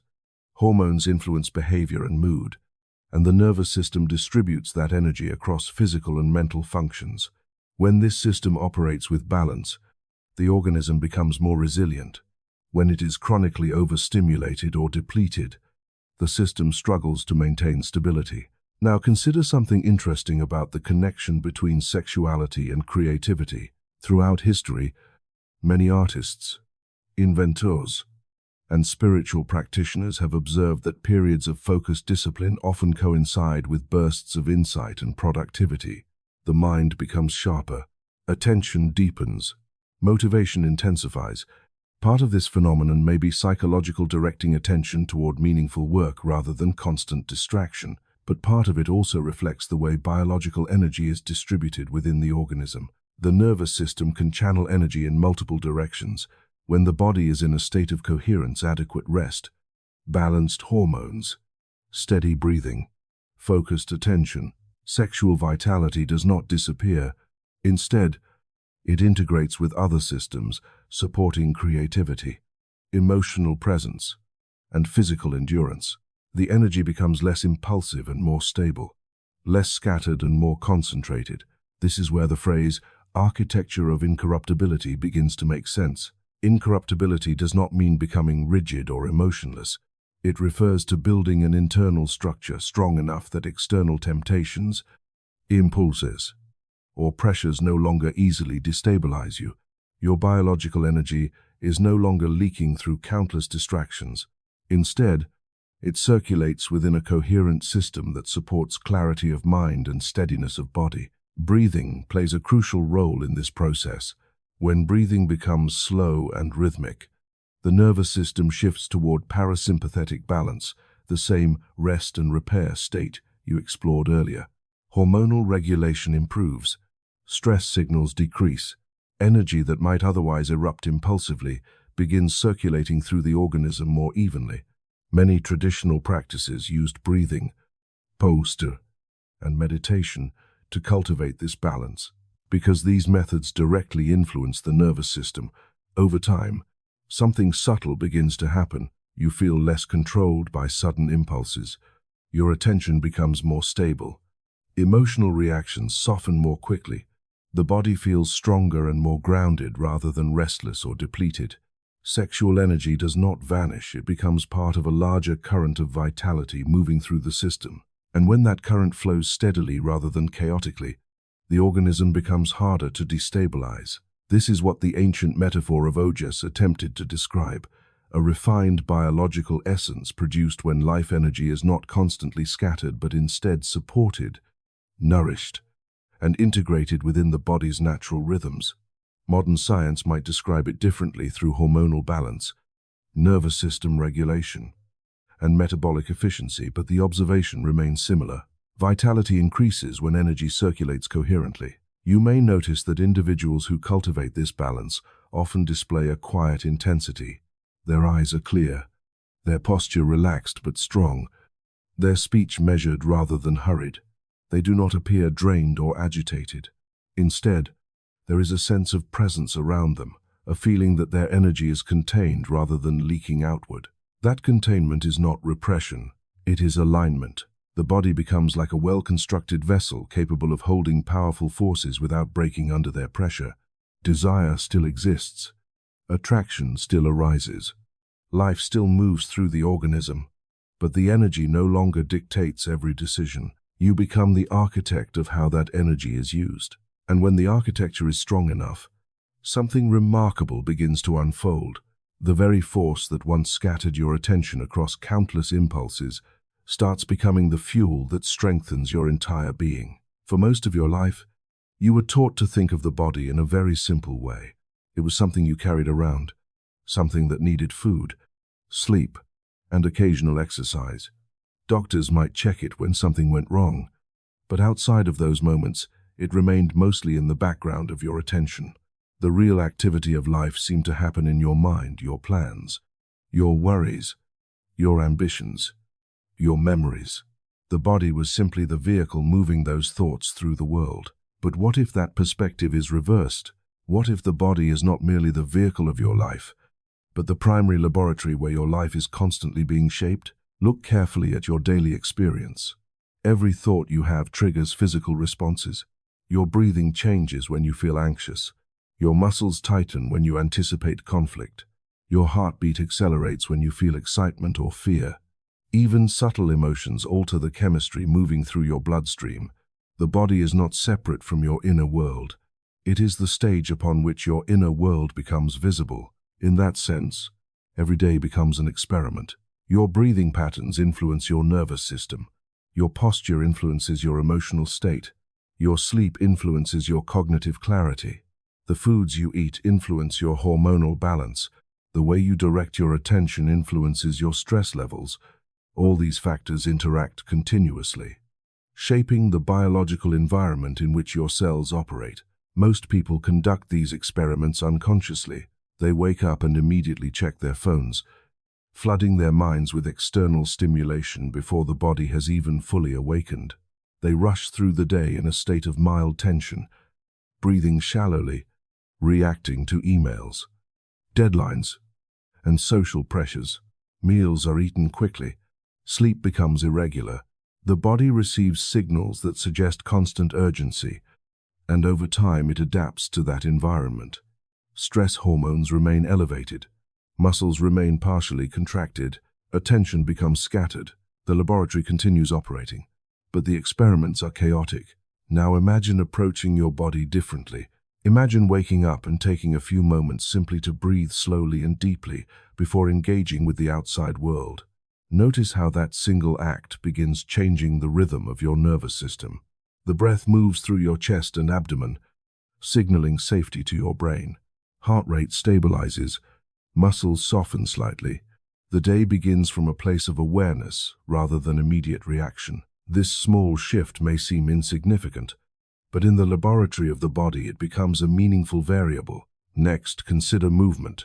When you move your body, deliberately stretching, walking, lifting, or practicing controlled physical exercises, you are not only strengthening muscles, you are also influencing circulation, oxygen flow, lymphatic movement, and neural signaling throughout the organism. The brain receives feedback from every movement, adjusting balance, coordination, and hormonal responses accordingly. Movement tells the body that it is alive and capable. Then there is attention. Where your attention goes, your physiology follows. If your mind constantly focuses on problems, dangers, and frustrations, your nervous system begins preparing for conflict even when none exists. But if your attention occasionally rests on calm sensations, the rhythm of breathing, the feeling of your feet touching the ground, the warmth of sunlight on your skin, the nervous system receives different signals. It learns that the environment is not entirely hostile.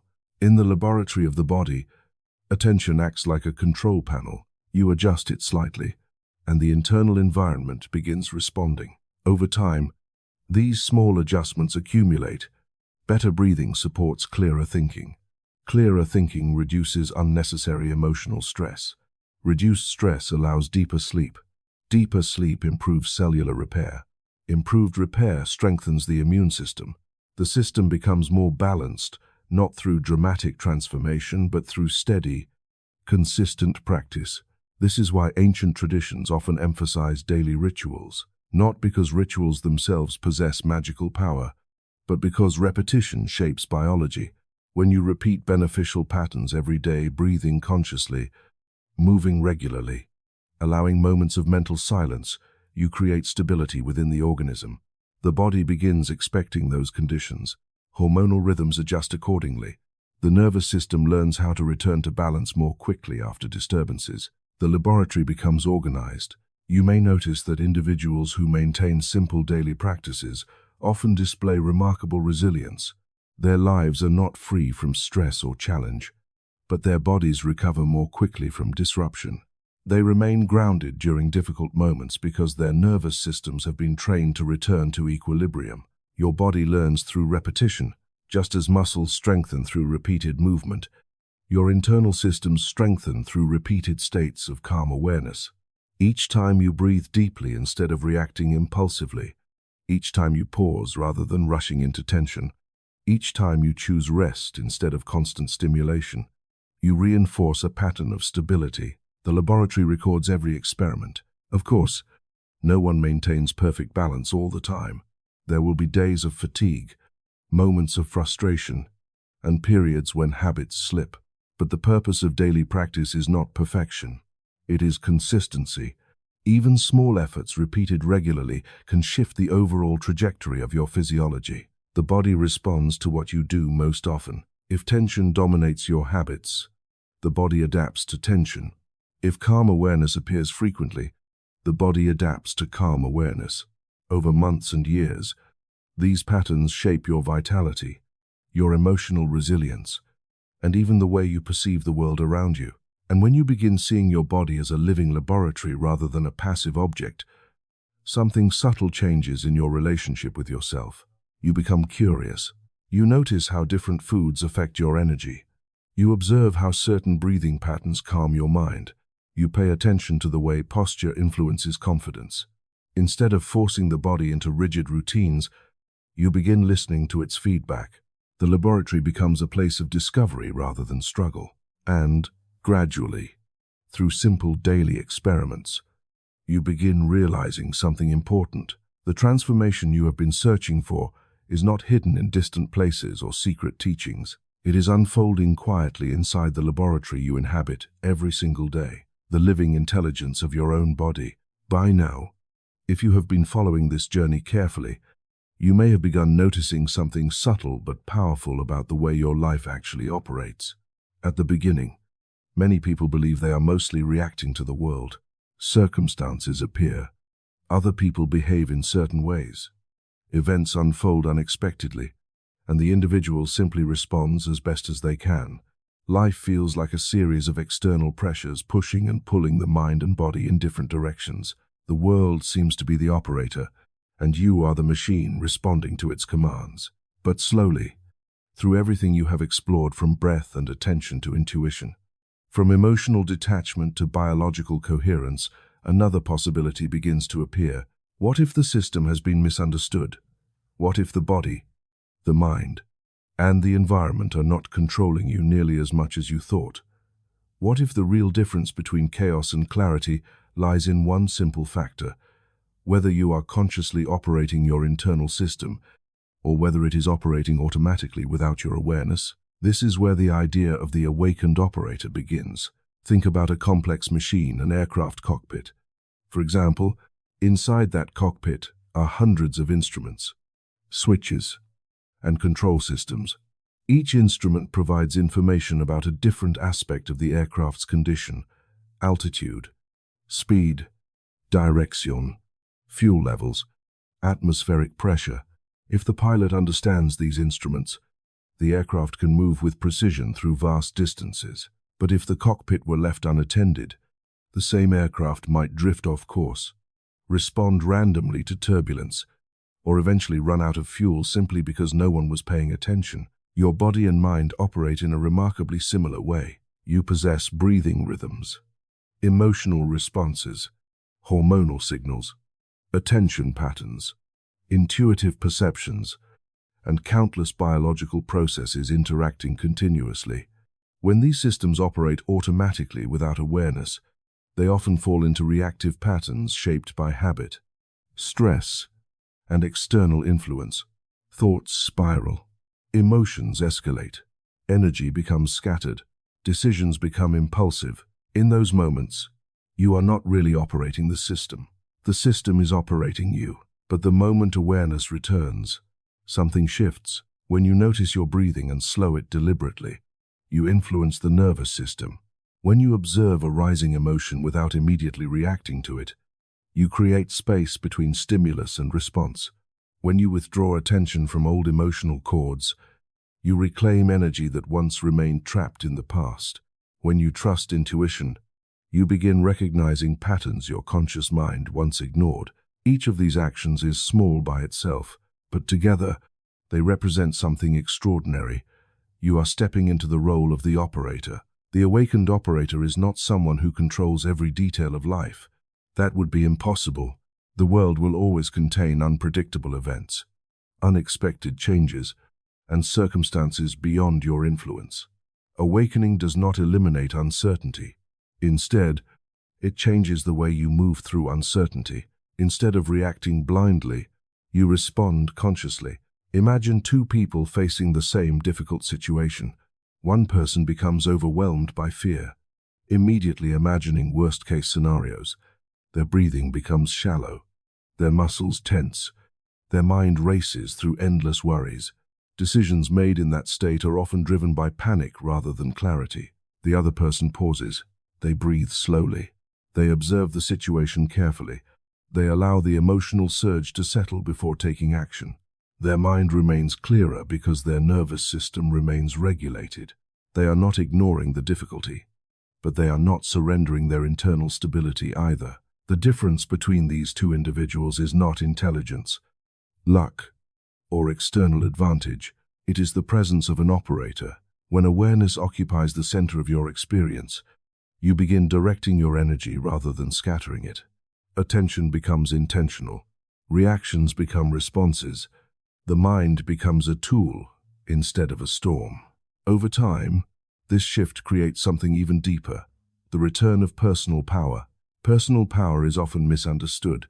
Many people associate power with dominance, control over others, or the ability to manipulate external circumstances. But true power operates very differently. It is the ability to remain centered regardless of what is happening around you. It is the capacity to direct your thoughts, emotions, and actions consciously rather than being pushed by unconscious patterns. This kind of power is quiet. It does not need to announce itself. It appears in calm decisions, steady presence, and clear perception. People who cultivate it often seem unusually grounded. They do not panic easily. They do not chase every distraction. Their energy feels stable rather than scattered. Why?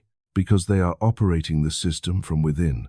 You may notice that as this awareness grows, your relationship with the world changes. Situations that once triggered strong reactions lose some of their intensity. You become more observant of patterns in people's behavior. Your intuition becomes easier to hear. The body feels more coordinated with the mind instead of constantly fighting against it. Gradually, the sense of being pushed by life begins to fade. Instead, you begin moving through life with intention. This does not mean every choice becomes perfect or every outcome becomes predictable. The awakened operator still learns, adjusts, and sometimes makes mistakes, but those mistakes become part of conscious learning rather than unconscious repetition. You begin seeing life not as a battlefield, but as a dynamic system you are learning to navigate. And when you reach this point, a profound realization often appears. For years, you may have searched for power in external places, approval from others, recognition, status, control over circumstances, yet the deeper power you were searching for was always located somewhere else entirely. It was waiting inside the cockpit, waiting for the moment you realized that your breath, your attention, your emotions, and your awareness were not random forces moving through you. They were instruments, and the moment you finally place your hands on those instruments with clarity and intention, you remember something that was always true. You were never meant to be just the passenger of your life. You were meant to be the one flying it.